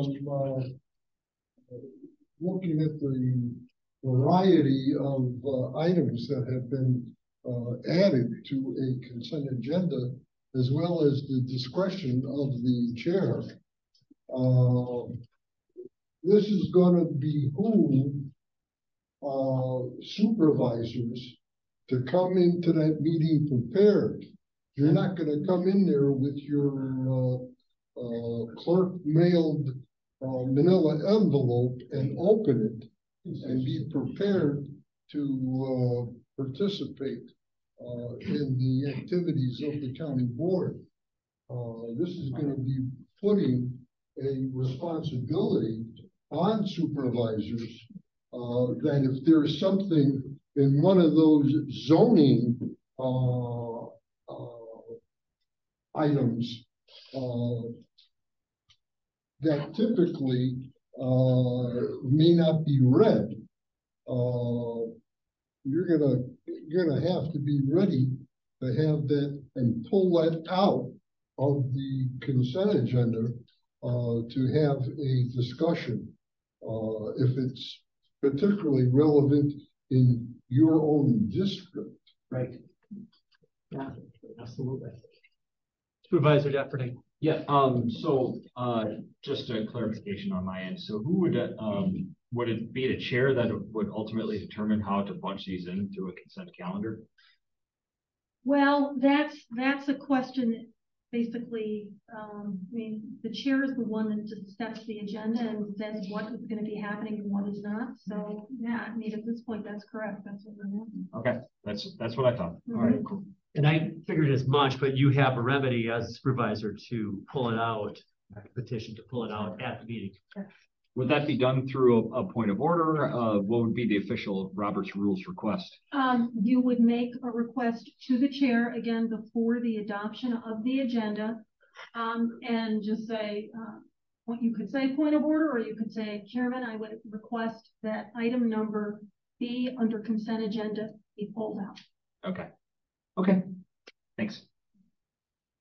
So I love this. I gotta say, this is fantastic. It really, yes, yeah. I was cautiously optimistic, but I think it's such a great idea. It really, Supervisor Eisen, this is fantastic. Now, here's my question. No, I get jazzed up about this kind of stuff. I'm an eye guy. How do we communicate this to the board for approval? Because consent agenda, I could see people getting confused. Right? I mean, we've had an opportunity to talk about this over the course of 2 committee meetings and really digging in. I don't know. I don't have an answer. I have one. Okay. We've got a special order session coming up in January. That's where we could talk about it. Okay. And I don't know how that would be done, if that would be done through a presentation.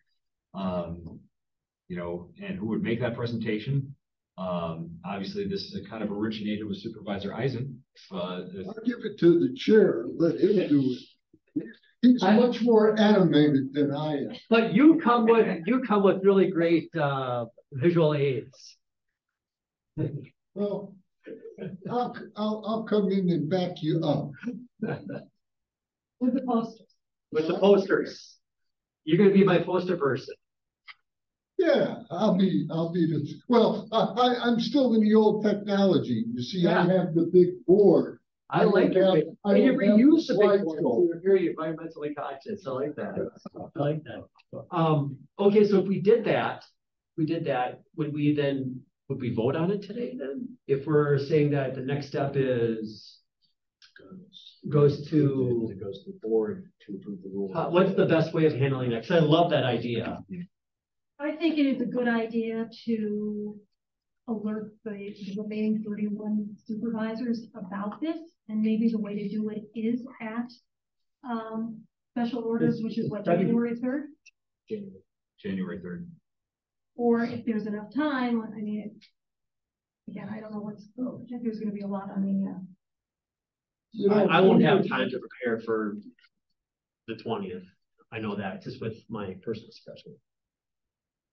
The one thing that I have gleaned from our experience in this county board session, and in particular in the operation of our committee and the technical rules that we're using to have agendized items in a week or 2 weeks before they're actually on the agenda, particularly at the county board.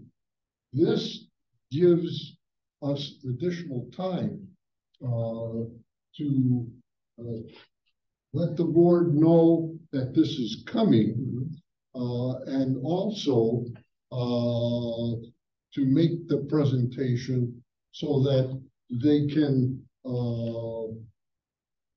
absorb the concept, and when we present the variety of counties that have already done this, as well as local municipalities like the city of Menasha, and there is a city of Menasha councilwoman who is on the board. You might use her as a resource because she's been personally involved with that for at least 6 or 7 years. That she's been on this Menasha City Council, and they've always had a consent agenda. Which is very she would be a prime resource to folks. This is what we've done for the last half dozen years, and it saved us this much time. And I think you should also consider educating and getting the chairman into the loop, because he's the one that called for ways, his memo from June 24th.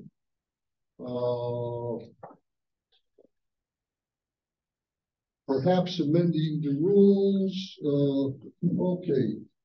I would like to find ways to shorten our board meetings. Okay. And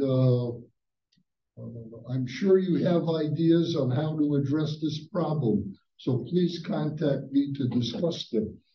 It was an open request from the chairman to come up with ways to deal with his time factor, and I think you stumbled and you uncovered with professional research a good avenue to go forward.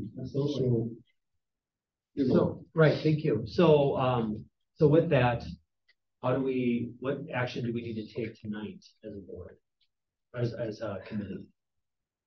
We have a resolution before us. Do we vote on this and then just say, okay, next step is special orders presentation, and then after that we would be on the agenda for right. I have an idea. You are chairman of the committee. I am. Why don't you make a report to the county board when they call upon committee members or commission members? I was actually thinking of that. You should give a report that this is something that was we've worked on for 2 months, that the corporate council had researched from a variety of other counties, and that it's a concept that's valid, and we would like to take the opportunity for a special orders meeting to get everyone on the same page. So it's not something that you just throw at them, Right. and there it is, because they'll have to, and this is something that the light bulb went on with me today, is that they'll have to do their homework a lot. Right, You know, that's a good point. this is going to put them to the test. And I was thinking that same thing, and thinking that I'm glad it's December because we're thinking too much alike. Oh, This is scary. well, This is no, scary. well, no, Right, right. I think it should come from the chairman of the committee. Right, no, I will Because give that report on the 20th, I think is the day, right? Because you are the I was just thinking, initiator of the rules. Yeah. Right, I was just thinking, yes, I was thinking that same thing, which is scary. Okay, so with, May I please ask one follow-up? Oh, for sure. Yes. Mary Ann or Mr. Chairman, who in essence decides what goes on the consent? And the reason I ask is because I have heard in discussion at the board meetings, sometimes commendations get lost. And I just personally don't want to enact line 12 through 13 because I think those should be read. I don't care if there's 50. so I think each individual should be read. So, I mean, I guess my question is, does the chairman decide what's on Yes. consent? yes, it's at the discretion of the chairman. Now, as was discussed previously, you could say, point of order or Mr. Chair, I think these items should be separated from the consent agenda and pulled and discussed separately. And is that then voted or just because I asked No. for it, they are polled? It just happens. Yes. Corporation Council. What, if any, governing rules for a consent agenda and what can and can't be on there are there? Or is it Robert's Rules, Chapter 59 of statute? Is there anything that we couldn't include in a consent agenda? You cannot include anything that is controversial, that is more detailed than would require a debate. So you cannot eliminate debate. That's why when they were talking about grants or rezoning, I know at one point there was a reference to foundation bill. I understand you are concerned about that. So again, anything that is non-controversial can be on a consent agenda. Controversial in opinion to the body or opinion to general public? Well, it's since the chair is determining the agenda, it's based on what the chair is going to discuss. Is there like if you look at the Dane County one, there are a couple of things there that a number of people would consider very controversial, other people would not. It's all relative. And I guess it's relative to the ruling of the chair. So that's what I was trying to figure out. Okay. But I do like the fact that as a supervisor, you can automatically say, nope, this has to be pulled from it. Sure. I think Right. that is a good count. Yes. That's the safe way. Yes. I move to amend County Board Rules 6.0 Order of Business to replace 6.1E approval and correction of minutes of the previous meetings with the consent calendar. Okay. Any additional discussion? 1 second. Any additional discussion? Yes. Well, just, is it the intent of the committee to have this submitted in January? And if so, I think you could just include that in your motion. Otherwise, I think we would have to send it to county board in December. Okay. Okay. I will move to approve amend County Board Rule 6.0 Order of Business to replace 6.1E approval and correction of minutes of the previous meeting with the consent calendar to be put on with approval today to be put onto the county board agenda for January of 2023. We have a second, and from a minutes point of view, did you catch that? I mean, I spoke fast. No, that's okay. Just want to make sure we got her.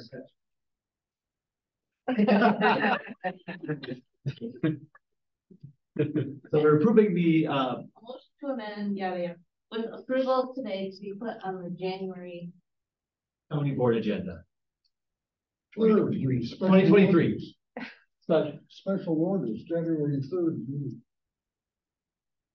Can't put it on the special orders. No, agenda. that's why I'm saying January, because we will have it really in both. We'll have it in the special orders and we'll vote on it during the, general. Special orders will be presentation, actual vote will Right, be. I just didn't want to go through all this in this, but.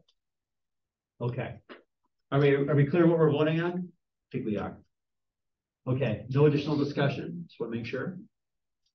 Okay, all in favor, say aye. Aye, opposed? Okay, that carries. Okay, that closes item 14. Item 15 on the agenda. Any public comments on non-agenda items, but within our jurisdiction? Anyone here? No? Okay, anyone on Zoom? Okay, we're going to close then item 15. Item 16, the next meeting date is January 9th, 2023. The deadline for the agenda item is December 22nd. The reason why there's a little extra time there is we have a holiday or two in there. And with that, we're going to close 16 and 17, looking to adjourn. Motion adjourn. Second. Okay, any discussion? No? All right, all in favor? Aye. That passes. All right, thank you, everyone.